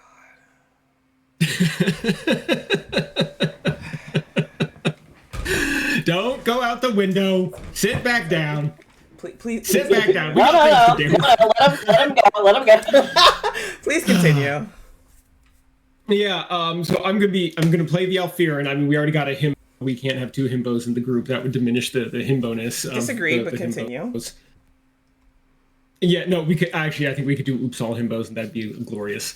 But no, gonna go with the Alfirin because I think in specifically the grounds of the two-shot, playing a little skittish mouse person that I can have a lot more fun with than a creature that's meant to like molt time and time again and doing some long dramatic shit. So yeah, I want a little mouse person who has seen kind of the darker stuff that goes on with the city, spends time underneath it. Whether or not they have actually seen anything is irrelevant. They think they have seen terrible things that belie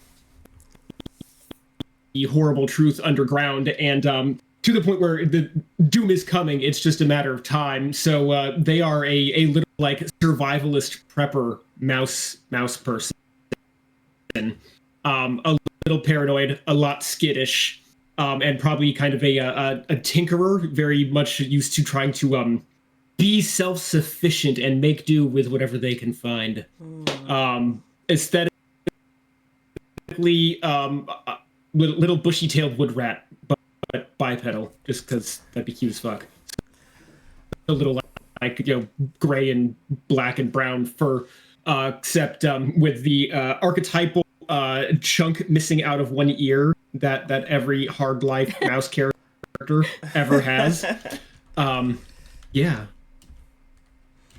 Okay, I like this little homie. This is gonna be great. I can't wait to show them real horrors if they haven't seen any yet. It's so much worse than I thought it was. I also love the complete opposite ends of the mouse spectrum we went. Yet also somehow kind of compatible.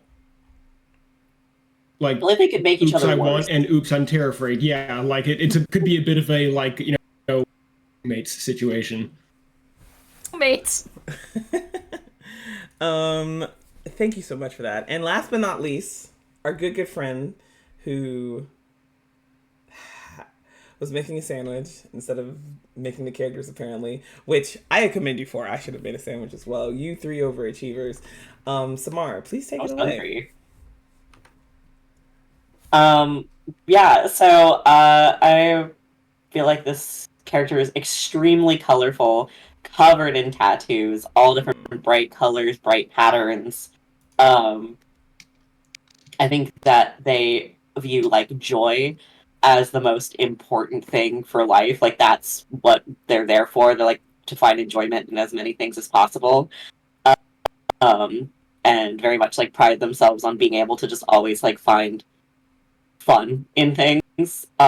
Hasn't had to deal with being faced with like a situation that's just like really not like just super not fun. They have not faced that, so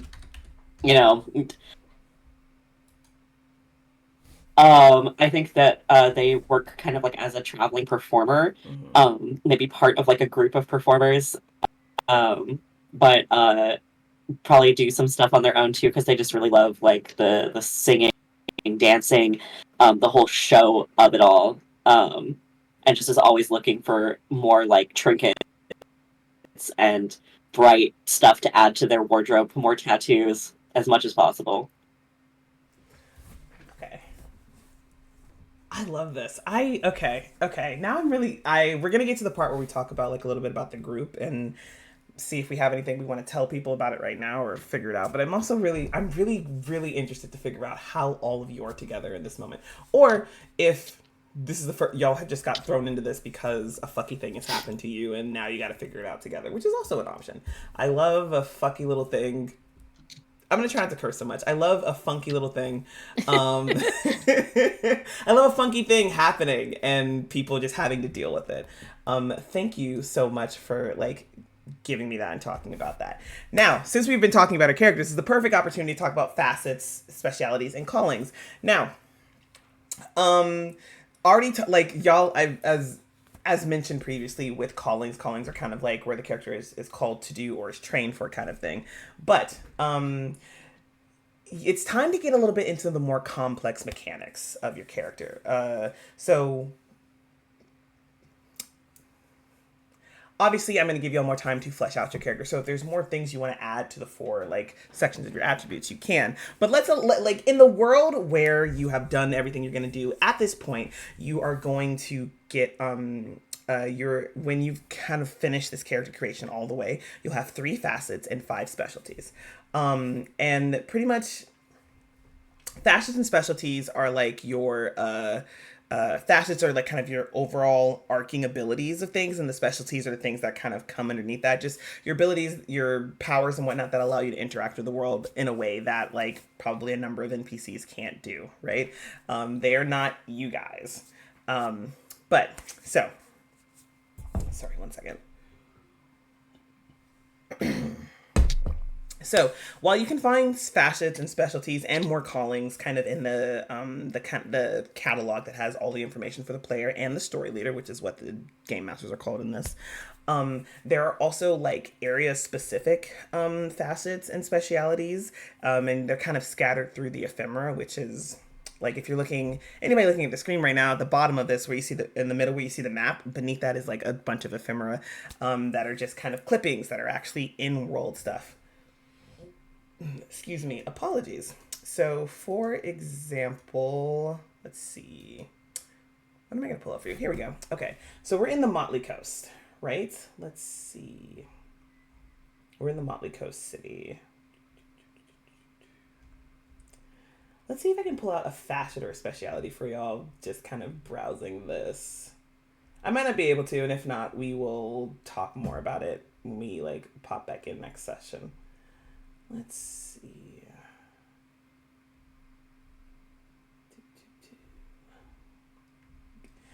The Motley Coast City has a lot of things going on with it, which makes sense. It's a very big city. Okay.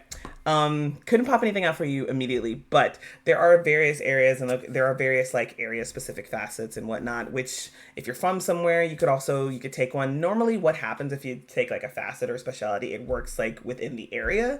So you could take one for like character building purposes and backstory purposes, but it might not be helpful within the like Motley Coast city, or it might. But kind of on to the topic of talking about like facets and specialities, right? So facets are broad categories that represent a character's expertise and lived experiences. This includes anomalies like magic and technology, practice skills, or specific knowledge. Each facet has its own internal logic. A facet can use existing mechanics, create new mechanics, push the narrative, and bookkeeping components or tasks that need to be completed between games. Specialities are qualities and skills that personalize your facet and give you small, direct actions that impact the story. Specialities can give you small narrative mechanics, affect dice rolls, or mechanize a meaningful item. Each facet has a set of specialities already written for you, but you can also create your own. So, typically speaking, what you do to kind of choose your facets and specialities, you would look through the catalog's table of contents. You would decide which, if you haven't already, like, you can create new facets, specialities, and callings, but if you need a little bit more guidance, you can start with the callings, which are kind of your backgrounds, and they will have some suggested facets and specialities for you. You don't need a calling, but it can like kind of help you like do things. So for example, there's the Traveler calling. Traveler, never quite staying put. The road has always been your home. For you, the journey is always better than the destination, and you keep with Use several little trinkets, postcards, and other baubles that remind you of every little place, every person you've met along the way. What kind of traveler are you? Do you prefer wide open roads or moving from city to city? Do you like traveling in crowds or do you prefer to be alone?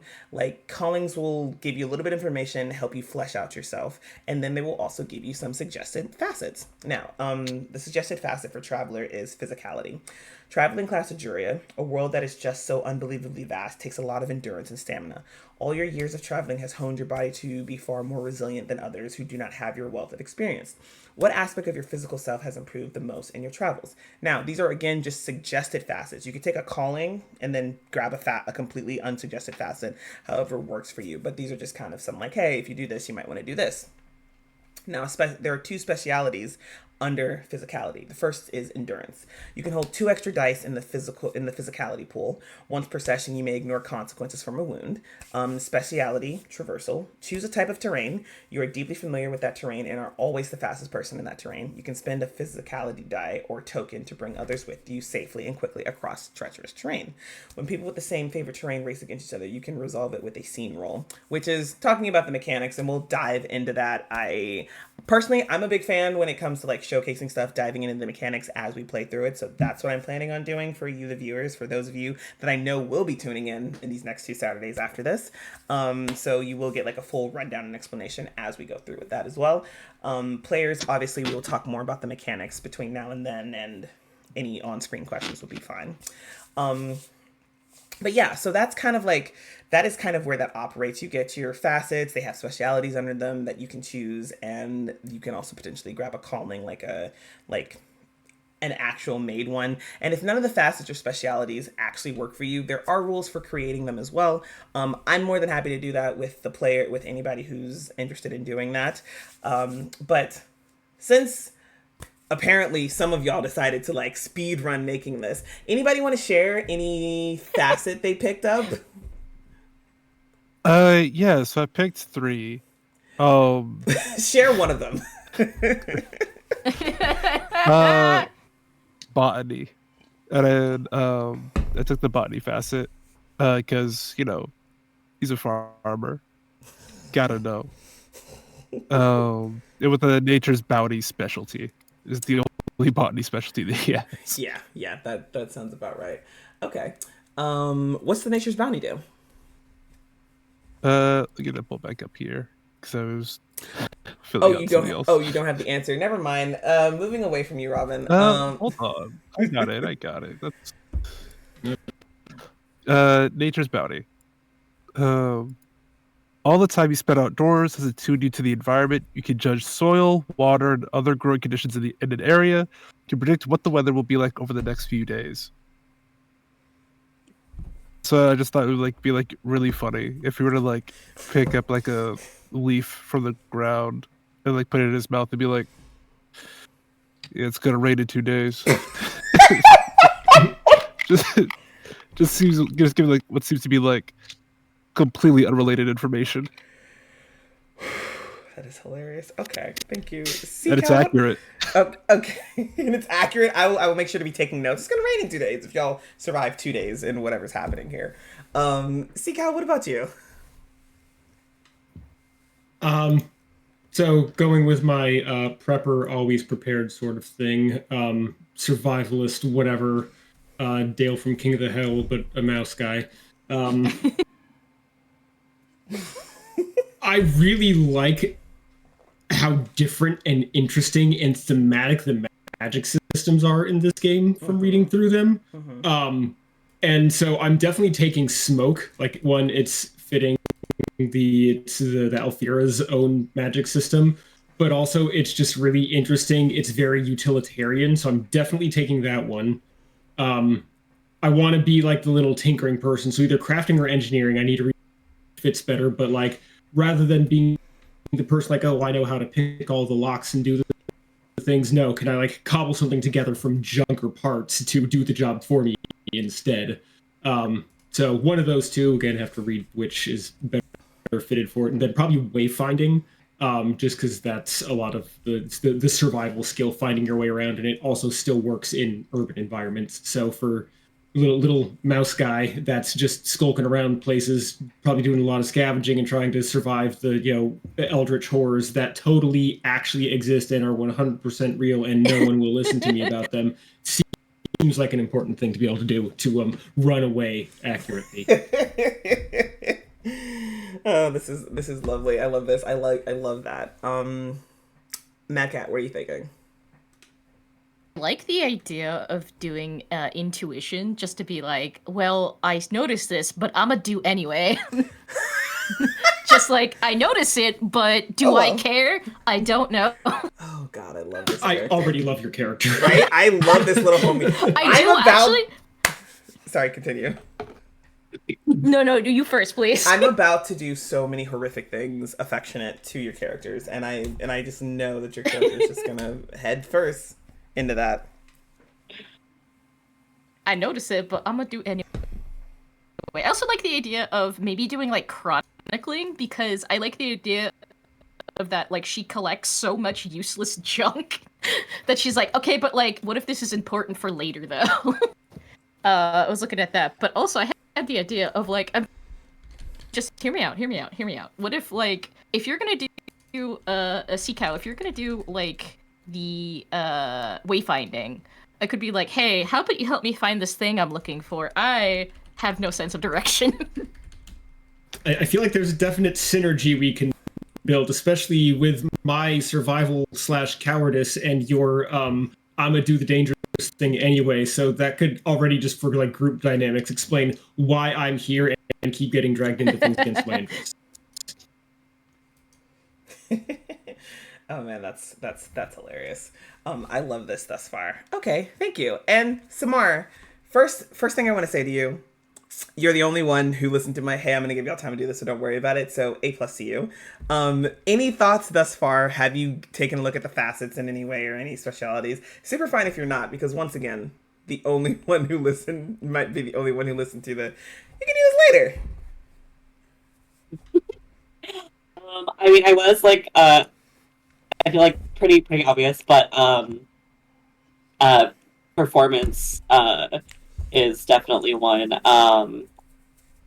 And they do have like, so I like some of the specialties are really interesting. I do like the like infused with magic, or also like high tension performance. But there are some like more useful ones, like Burning Passion, where you can ignore the effects of a wound or heal a minor non-physical wound when you perform, which is funny.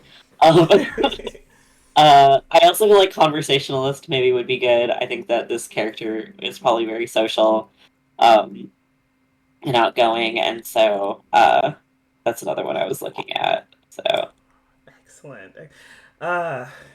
I'm like hearing all of your characters. I'm sitting here thinking about, okay, what am I gonna make within the confines of the themes that plays to all of your abilities at least once a little bit, so you get to use them. And I'm already just like, percolate. I'm very excited about this at this moment. The ideas are flowing. The ideas are flowing. This feels like a GM gift bag. It does. This is kind of feeling like a GM's gift basket. Like, thank you so much for that. We've given you so many opportunities to just inflict misery. You have, and it's all recorded, so like no take backsies. But on the note of you talking about wounds and some of your stuff, first off, thank you so much everybody for telling me a little bit more about your characters. We're gonna keep talking about them, but we're gonna move on to the section of calibration, which I think is very important. Like this is one of the things that when I was going through it, I was like, what am I gonna let them talk about later, and what are we gonna talk about now? This is one of the big ones that I thought we definitely want to talk about on screen and start the conversation right now, to like kind of model like, hey, in your calibration, I think you should at the very least have this conversation, and that is table rules and safety. Now, you might choose to confront uncomfortable or even triggering topics while playing Confluence. The section presents suggestions for how to discuss and protect boundaries, find compromises to different playstyles, and approaches to table safety. Wow, safety.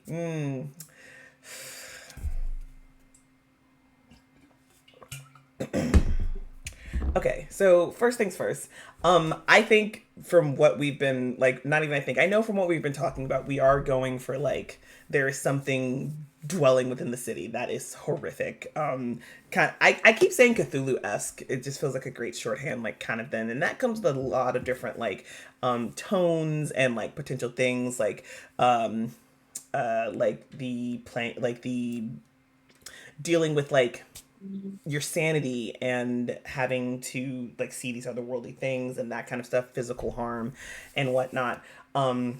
So while we are going to like talk further about that privately off screen, I do want to first talk about like the kind of mechanics of violence in Confluence, so we can like talk about how we want to handle that and if we really want that being something that happens within this.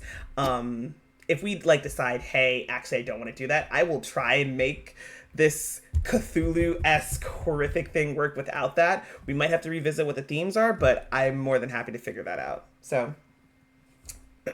mechanics of violence in Confluence. As wondrous as the world of Ajurea is, danger does exist. Your characters may get hurt because a childhood friend betrayed and spread their secrets throughout town. They may get injured after trying to recklessly jump a big ravine. We all know whose character that's going to be, or they may even forget themselves as they dare to peek at the secrets of the world. That might be all of you.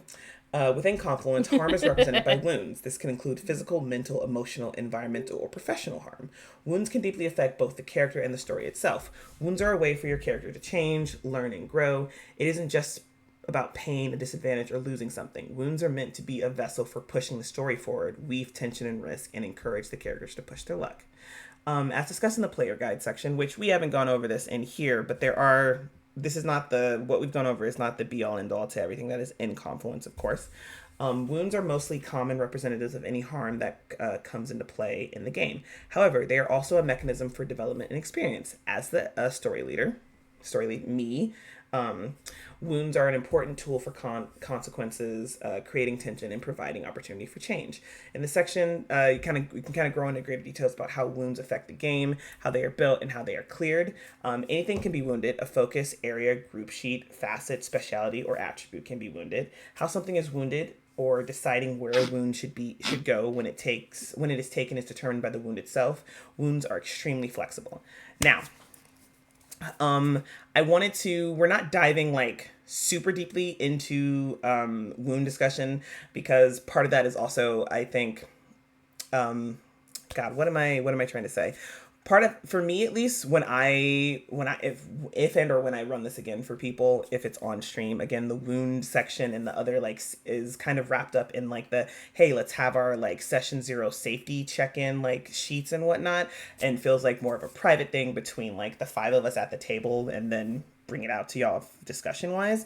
But there are various ways that the wounds can be like created and used against each other. So I think the real question that I'm going to leave y'all with, that I don't need an answer from right now, I would like y'all to think about it in the context of the themes of stuff, is, do we want to have wounds in this game as such? I know that there are certain games that I run for people that are like, I don't want my character to die. I don't want them to have to deal with psychological trauma. I don't want them to have to deal with X, Y, and Z. And those are all very valid like ways to play a game. And if any of you are like, I don't want to deal with like serious physical wounds, mental wounds, that kind of thing, that is also a valid way to be running Confluence. And so I leave you with the question of, do we want wounds? And if we do, are there any type of specific wounds that we just don't want in this? And again, there are physical, mental, emotional, environmental, and professional wounds. And within that, there are wounds that can affect like your abilities as characters. But yeah, I'm going to leave y'all with that. Again, like I said, I don't need your answer now, and I will just kind of check in also privately as well later on. But yeah, but for the wider audience, wounds are the ways in which like you take like your characters and your story and their abilities take harm throughout the course of the game. On the note of that being like kind of a private conversation along with like the safety features, I do want to ask, what are our preferences for like safety tools? For anybody, Samar and Robin have played with me in a couple of games at this point, and both of them know that I like a little lines and veils Google spreadsheet where there's the group one that has everybody's stuff combined, and then it has like little notes next to it just in case like there's like a caveat. So for example, one of my players doesn't like spiders, but I'm okay to talk about them and describe them. I'm not okay to show images of them without like a heads up. So those kind of things. That's kind of my preference. I also use like the color cards, which is the red, the yellow, and the green for like if anybody doesn't feel comfortable speaking up in the moment when something happens and just wants to drop that, and we pause everything and then we have a private conversation about what's going on. So lines and veils, which is within the Google spreadsheet thing that I like to use. There's the color cards, which I still also use, and then there's also circle, mountain, power within, which is suggested within the calibration, and I'm going to read what that is. And I do want to talk about like here on screen, like, hey, do we have a preference for what safety tools we want to use going forward? And obviously this can change again, but like just having that conversation is important. It doesn't get into the like, hey, I think this is something like the 5 of us should probably figure out together. But the circle, mountain, and power within. This is a meditative tool that can be used after or in between sessions. It's meant to help with player bleed, especially after particularly intense or emotional sessions. Player bleed is, sorry, 1 second, y'all. Player bleed is something that happens when we begin to mix the emotions of our characters with our own. If something intense happens to our characters, like losing a loved one or a precious item, or if the group fails the mission, we can end up taking these emotions to heart, affecting us long after the game session. This tool presents you with a grounding process that allows you to sit quietly and detach yourself from your character and events you just experience through your character. You go through phases of meditation, and each phase asks you questions that help you detangle and unpack these feelings so that you can lay them until the next session. Now, I've not used this before. If what I've just read speaks to anybody, I'm more than happy to like do a little bit more research on it and use it at the end of our sessions, in between sessions, these next few ones. But the stuff that I do consistently use is the lines and veils Google spreadsheet, which I will be dropping in for y'all after this, since we have like our theme and what we're going to be playing with already, and the color cards. So when we're playing, there will be a roll 20 up, which just makes it easy for the cards to be used, that I can keep an eye out in case anybody drops a green or red or a yellow card, and we can pause things and like kind of reevaluate, go on a break, and talk about what's happening. But yeah, does anybody have any like preferences for safety tools that they've seen and they really like and want to be considered for use in this in these next couple of sessions we'll have together? I'm usually pretty good with lines and veils, and then just kind of speaking up at the moment, whether that's X card or some other method of interruption. I'm unfamiliar with these safety tools. I personally, when I've played, it's been like privately within friend groups who already like really know each other's boundaries. So it's like not something that was super necessary for us, because I distinctly talked about it beforehand, where I was like, all right, what do we not? What's a no go for everybody? Which is a form of like a safety tool as well. Like you've already been practicing them as well, so excellent job on that front. But yeah, just to like does the explanation that I gave you for the two that I typically use like feel sufficient in understanding what they are, coupled with I'll also just show it to y'all as well after this. Great to me. Yeah. Excellent. One thing I think I might want to add, especially since 2 of you have never played with me before, although I know like of the 4 of you, I know 3 of you. 2 of you I am closer to than the other 2 because I kind of play with y'all consistently and we talk and stuff. One of the things I found helpful in like games that I've played in is sometimes there's a designated like safety person, like, hey, if I VJ do something and you don't feel comfortable telling me, there is another person who's like, yeah, I can totally be like, hey VJ, you kind of fucked up here. Here's the feeling of situations, kind of thing, in case there's any like weird feelings around pointing out that I was the one that kind of crossed any lines and whatnot. As much as I like to think that like, hey, I'm really good about like listening to this stuff, that doesn't mean that there isn't any anxiety around that. So I feel like we could probably discuss if we want to add that as an option for this, just in case something comes up. But again, that is not something we have to decide. So the two things I think we'll definitely be doing are the lines and veils Google spreadsheet, the color cards, which we'll get an explanation in the Roll20 while we're playing, and potentially the safety person that if something does go awry with me, you can tell them and they will unhesitantly tell me that I fucked up. And kind of go from there.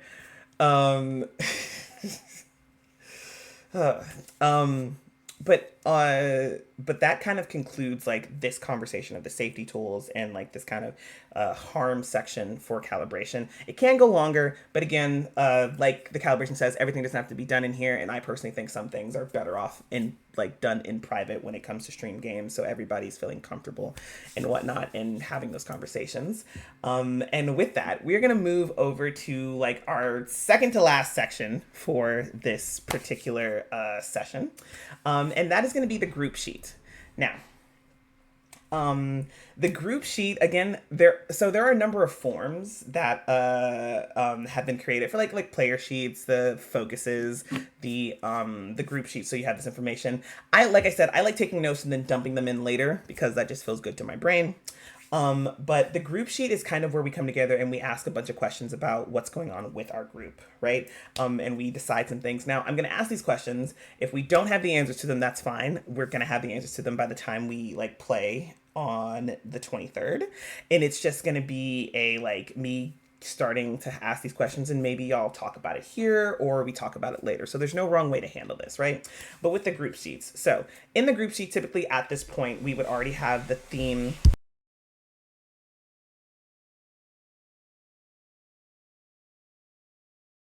Oh. Oh, off to fight the ghost. Oh. The sibling. I mean, the sibling can become a ghost. What about a ghost? I said the sibling could become a ghost. Because my brother was in fact off to fight the ghost moment. I was actively vacuuming without the door closed, and I could hear it so loudly. I was like, yeah, I'm gonna go close that door. Okay, so. In the group sheet at this point, we would have, I don't think we've settled on like we have a list of the palette words that are kind of in it, but we haven't really talked further on it. But at this point, like if we'd gone through all of calibration fully and together, we'd have, we've discussed it, but we'd have discussed the themes, which we did discuss. We'd have discussed our palette words further, but I think we can kind of talk more and expand on those in like a little private chat to figure out like, where do we want these to fit in? Do we want these to fit in at all? And typically that means we would review the themes and palettes. So right now, the themes that we have going, boop, boop, boop, boop, boop. Where am I calibration? What is in this white? I'm sorry, I hadn't looked at the whiteboard until just now, and so I jumped in here and Robin's stuff is. I was like, what did I write this? Anyway. Okay. No, you're. Tell you what it is? No. I know what I'm looking at. I just didn't realize. I was like, when did I write this? Right. And didn't realize you had added into it. So I was like, what am I looking at? Okay, so themes that we are currently playing with in the Motley Coast city. Wheelin' and dealin', the lights never go off and the city never sleeps. Quantum weirdness, mystery cults, and kind of Cthulhu-esque things. Obviously, there are other themes that are within the Motley Coast city, which is the melting pot, sightseeing, market tourism in the favor of the gods.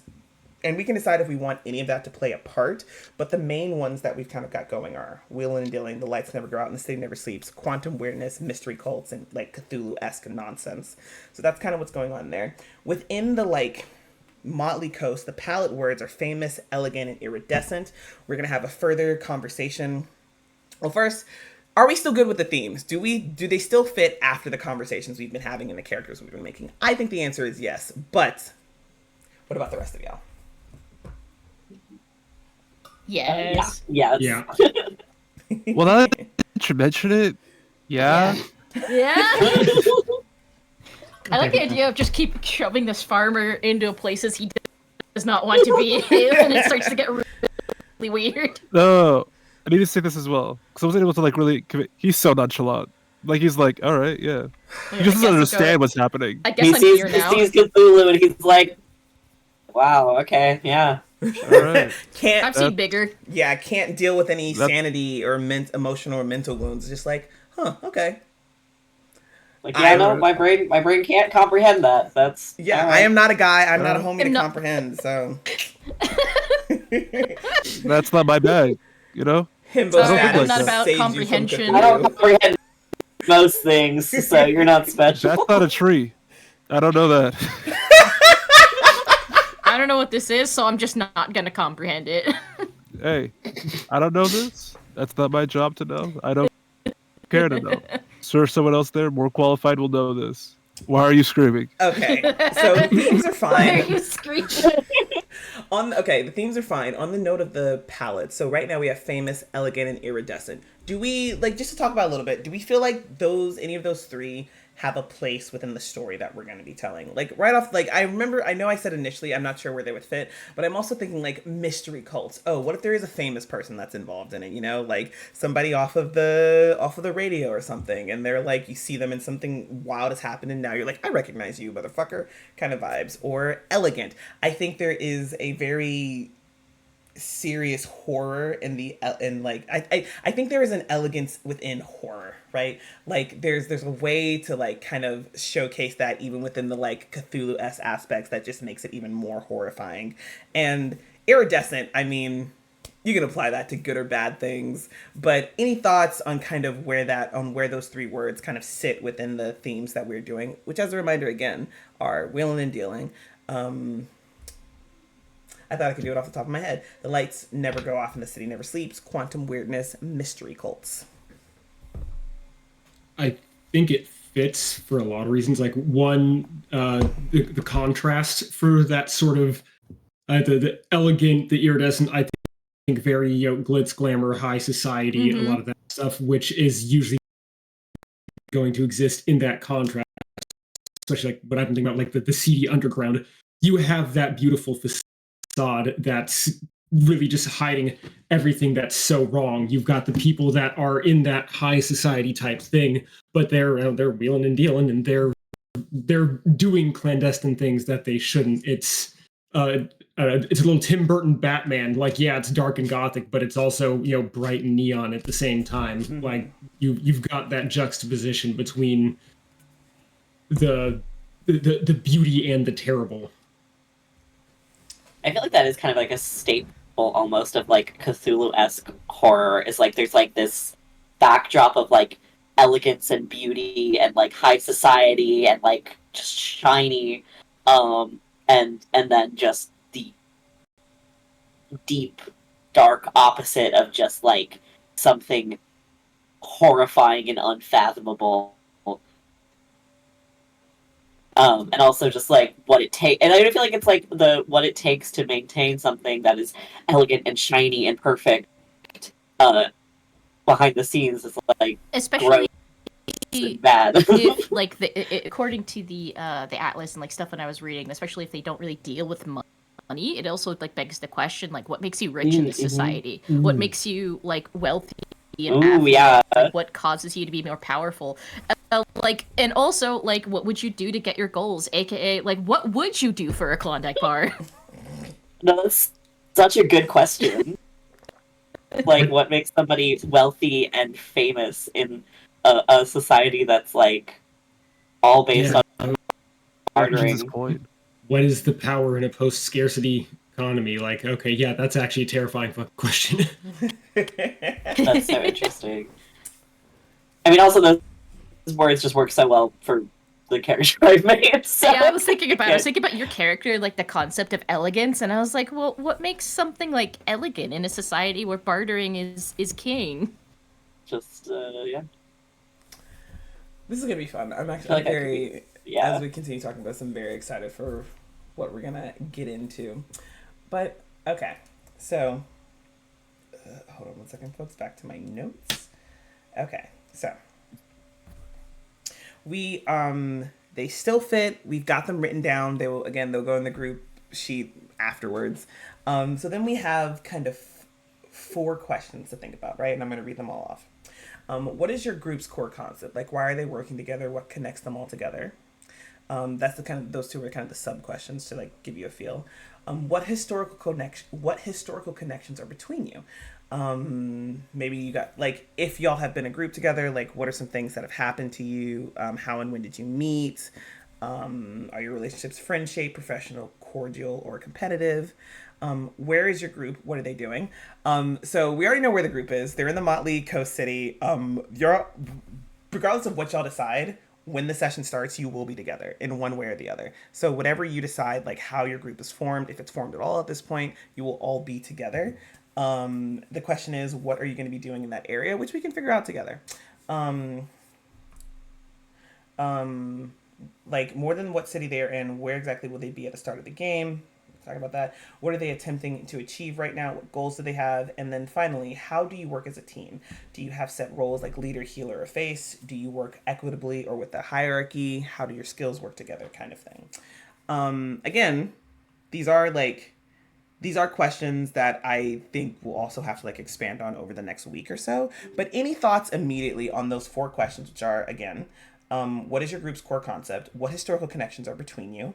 Where is your group? What are they doing? You're in the Motley Coast city. How do you work as a team?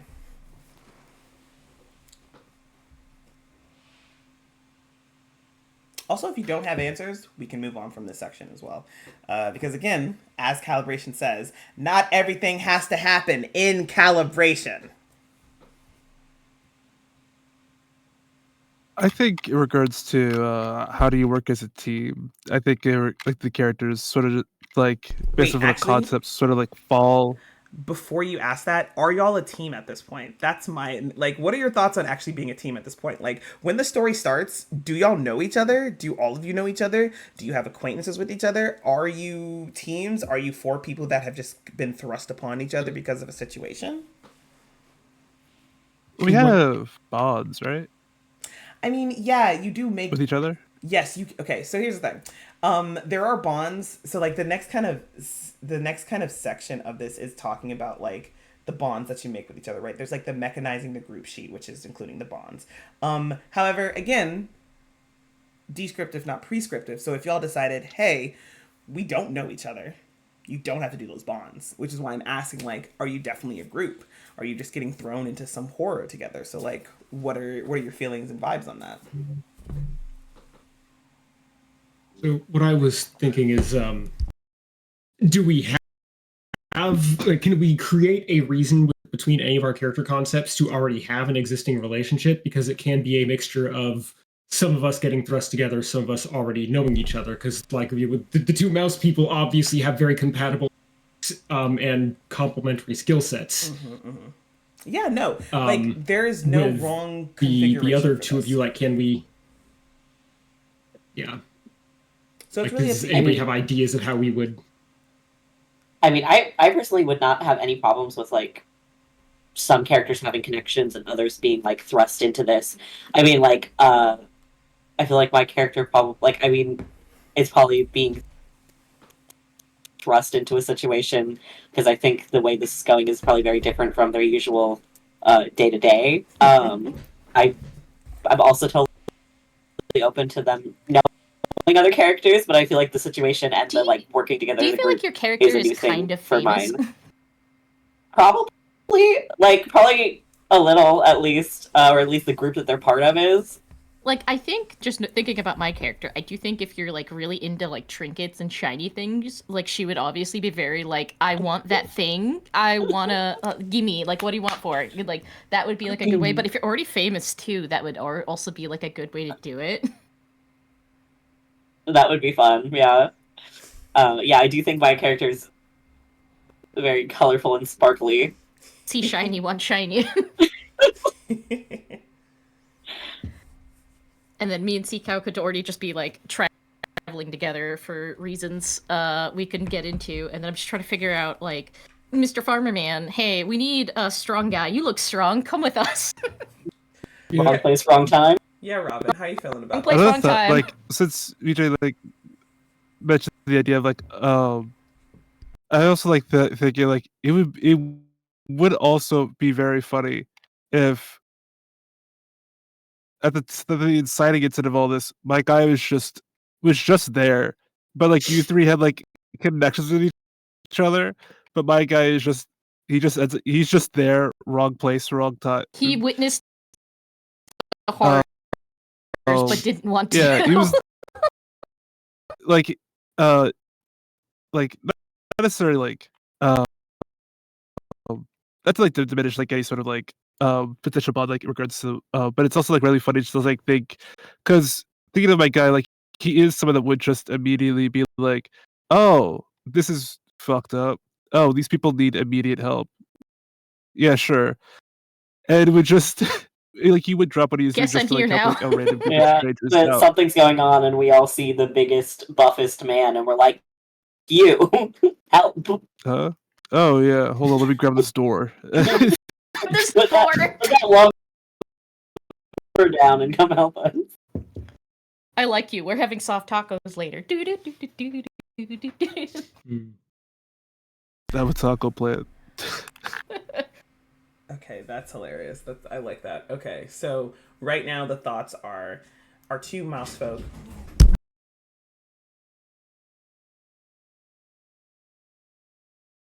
Oh, Nope. ghost time. Uh-oh. Hi, I'm back. Sorry for the To the most. interruption, You folks. see a spooky sound Let's make effect this as difficult for you as voiceover. possible. I'm the younger sibling, and sometimes I think I'm the oldest. Of course. That happens to me all the time. God. Okay, so what was I saying? Does anybody remember what I was saying? Okay, wait. I got it. Mouse So, folk. our mouse folk definitely have a connection to each other. Our famous performer potentially has connection to one of those two. And then our himbo farmer is just there when the horrors unleash or whatever's going to happen. Maybe it won't be horrors. Maybe I'll surprise y'all and it won't be Cthulhu or anything like that. And you're there to help. So Surprise cozy game. surprise. Okay. So typically like kind of at this point when we're talking about stuff, we'd be talking about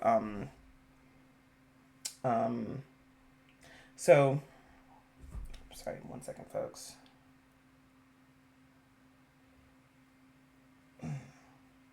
Okay. All right. So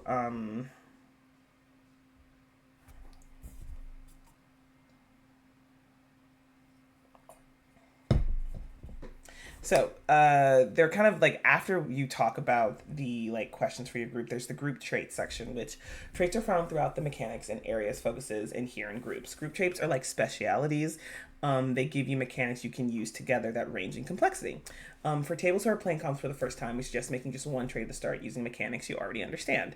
Is there a calling, facet, or speciality you all share? I don't think that's going to be the case, given what we've talked about thus far, but I do just want to like talk about a little bit for the viewers.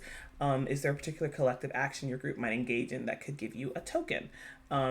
Tokens are given to both individuals and characters in the groups as small boons. Tokens are often most used to add or reroll a die in a quick roll or a scene roll, or add something to the world like an item that the group needs to succeed over an obstacle or a contact that could help them in their investigations.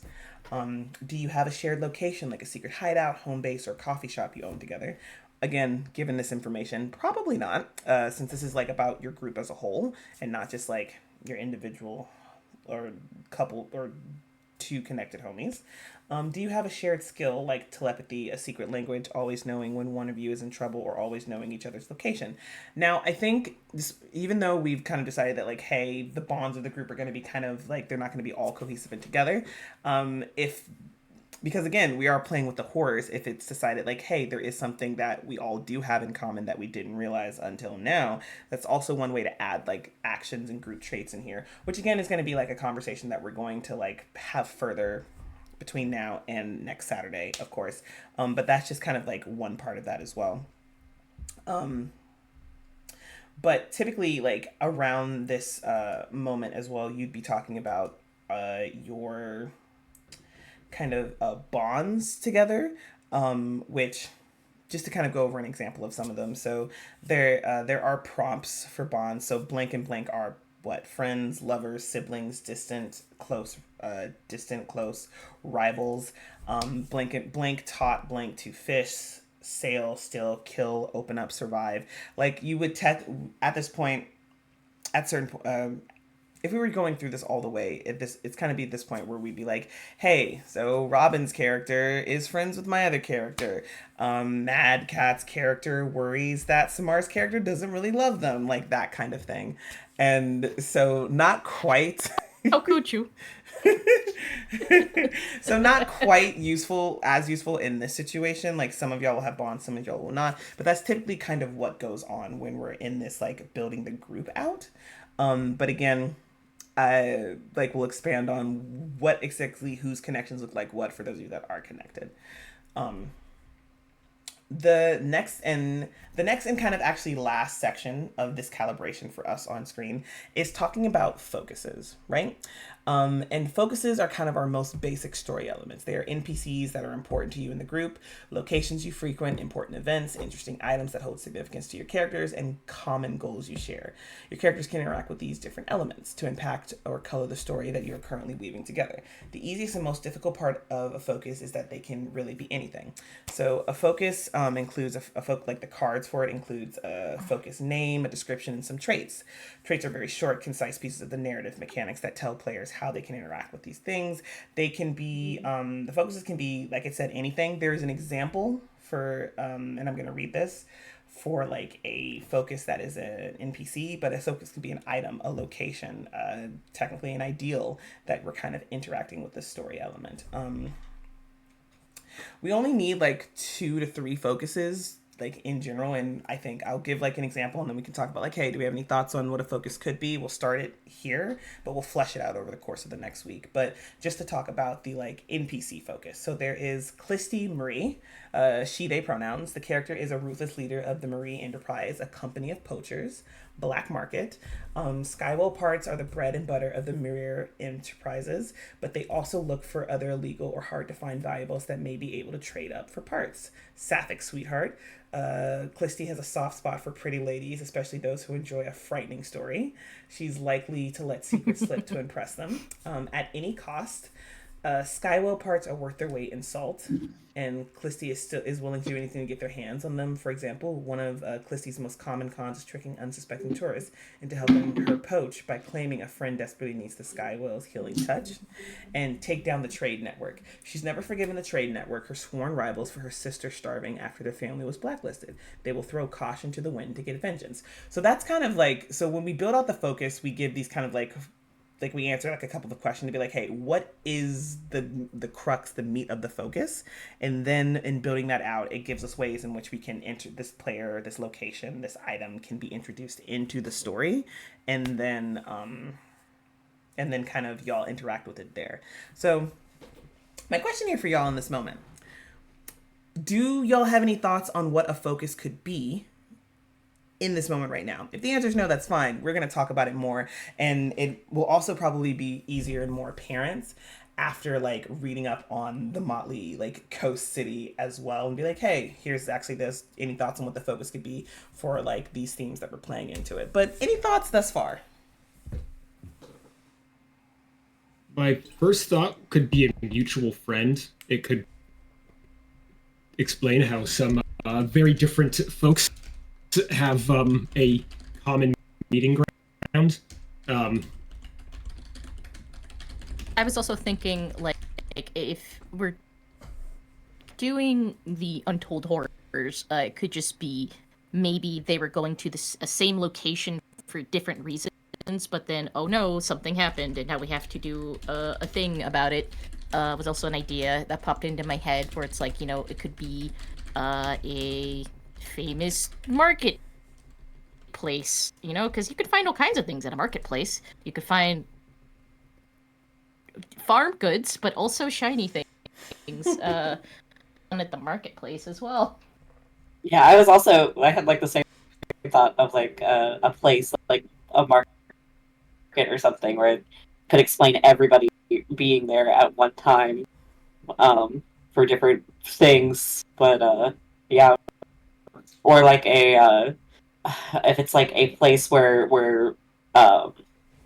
if it's more than just like a big market, it could be something more specific, or like a place where people perform or whatever. everybody there at the same time. Yeah, I feel like a location, but I think a mutual friend could work too. Like, I feel like there's For so sure. many potential characters in this city. Maybe like if it was a friend, like someone who has information would be very interesting. Because like, you know, if you got information, you can find all sorts of things. It would be so interesting if like you guys were having this sort of like clandestine meeting with this like mutual friend, and then the reason why my guy's there is like, yo, so here are the carrots you wanted. Hey, I brought your dinner. Like you wanted like some of these, right? Just like the idea, just his whole thing is. I mean, a person who runs an underground network of secrets needs to eat too, and maybe they like really farm fresh stuff. They're all about supporting that local, that local grocery Listen, store. a multifaceted villain who's like, I support local businesses, and honestly, that's why they get away with some of their stuff. The people love them. So that, I mean, the NPC that you described, I mean, I'd focus on them. But, Okay, you know. all right, you. That's just me. You homosexual. Okay. I mean, I'm never gonna be upset if we just like go with the gayest option. That's the secret third option. That's why my character's there, is they have a thing with whoever this person is. You're just trying really hard. Okay, so we do need at least 2 focuses in the first place, so it could be the location and the person. And honestly, Robin, I'm loving the just like your connection here is, yeah, I just bring fresh produce and shit's happened at this point, so. Yeah, here's your cabbage. That's a big fish. That's a big fish. Weird. That's a weird looking dog. Y'all alright? It's okay, hold on. Can I spell lumped? No, I can't.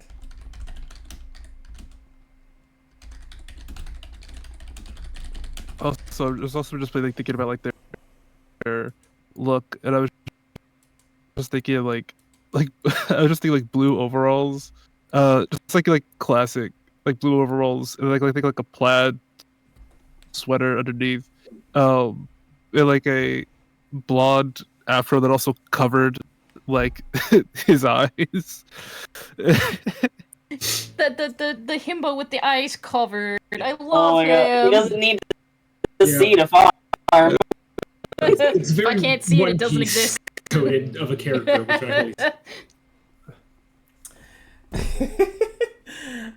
Thank you so much for this. And all right, folks. So this is technically the end for me with y'all on screen on the stream. However, I do want to just like so at the end of calibration, there's 2 more kind of steps that go on with this. It's pretty much introducing your characters, although I want y'all to take some time to like fully flesh them out, and y'all will get introduced to each other prior.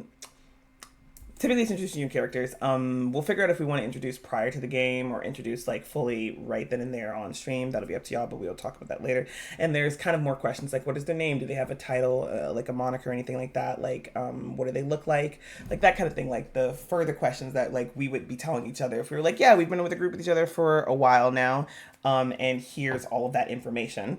And like, also a bit like what locations are important to your characters. Again, I want to give y'all some time to like read up on the various locations, like especially the ones that might be more likely to have whatever lineage you've had, just to see if you are like, in case you're not from the Motley Coast city in particular and that answer is different for y'all. And then let's see. And then kind of like a who do your characters know, which again will like be discussed and talked about in the like not only between the bonds of your, but also if you're reading through any parts of the atlas and you're like, I think there's a person like, and it mentions an NPC or something, it's like, hey, I think I know that person, like that's also someone you can like put in there for that as well. As players, we can kind of I'm assuming the goal for y'all is to survive whatever unfortunate thing is happening. If there's a sub goal to that, we can also discuss that further.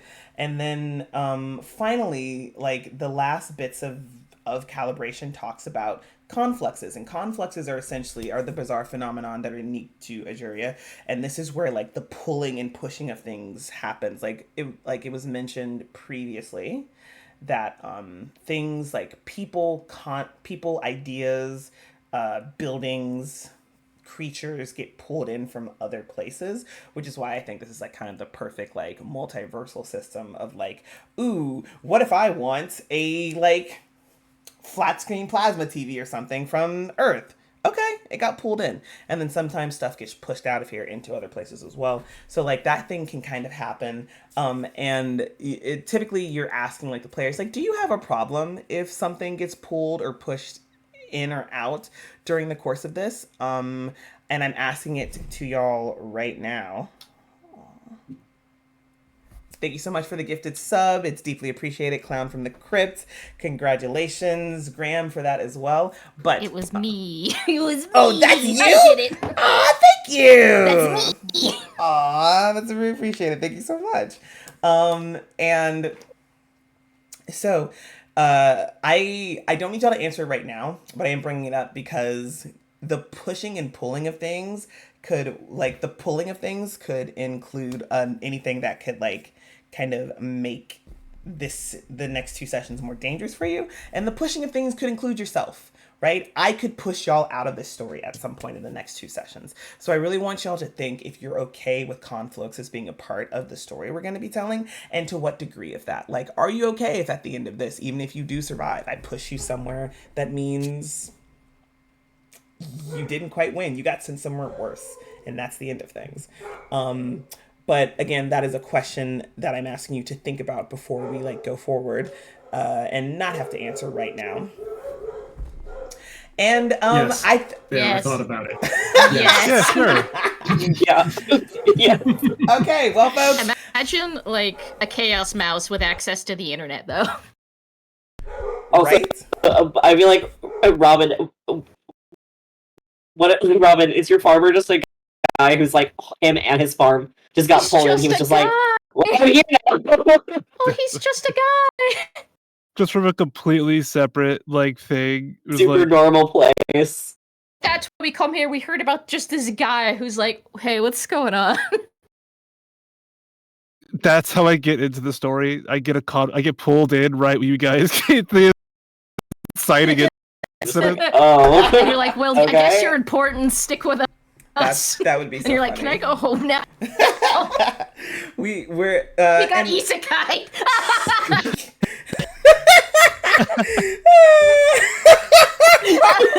Let's say and with on It's that New note, York. folks, thank you so much. New York. Thank you so much for being here for Calibration. We'll be back again starting at around 12 p.m. CST next week, and on the 23rd of November and on the 30th to actually play through what we have like made here this session. I'm very happy to have had all of you here. And if you haven't backed Confluence Living Archive, please go do so right now. While the goal is finished, it's on BackerKit, which means you can go in and grab things right now. I did back it with like 8 minutes to spare. I got the whole PDF versions and the additional adventures from some colleagues of mine.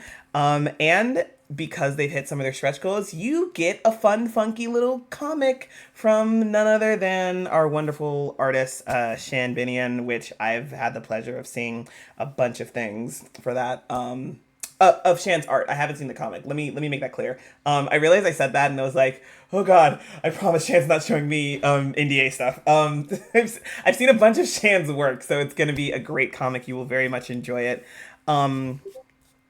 But yeah, it's with that note, folks. That Shan is an incredible artist. I've commissioned them.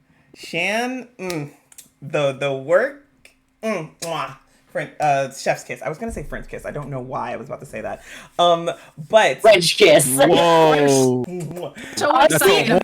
Okay, on that note, If you see their art of my character, French kiss. On that note, folks, we will see you next week. Thank you so much for tuning in. Can't wait to play this again. Goodbye. Bye. Bye.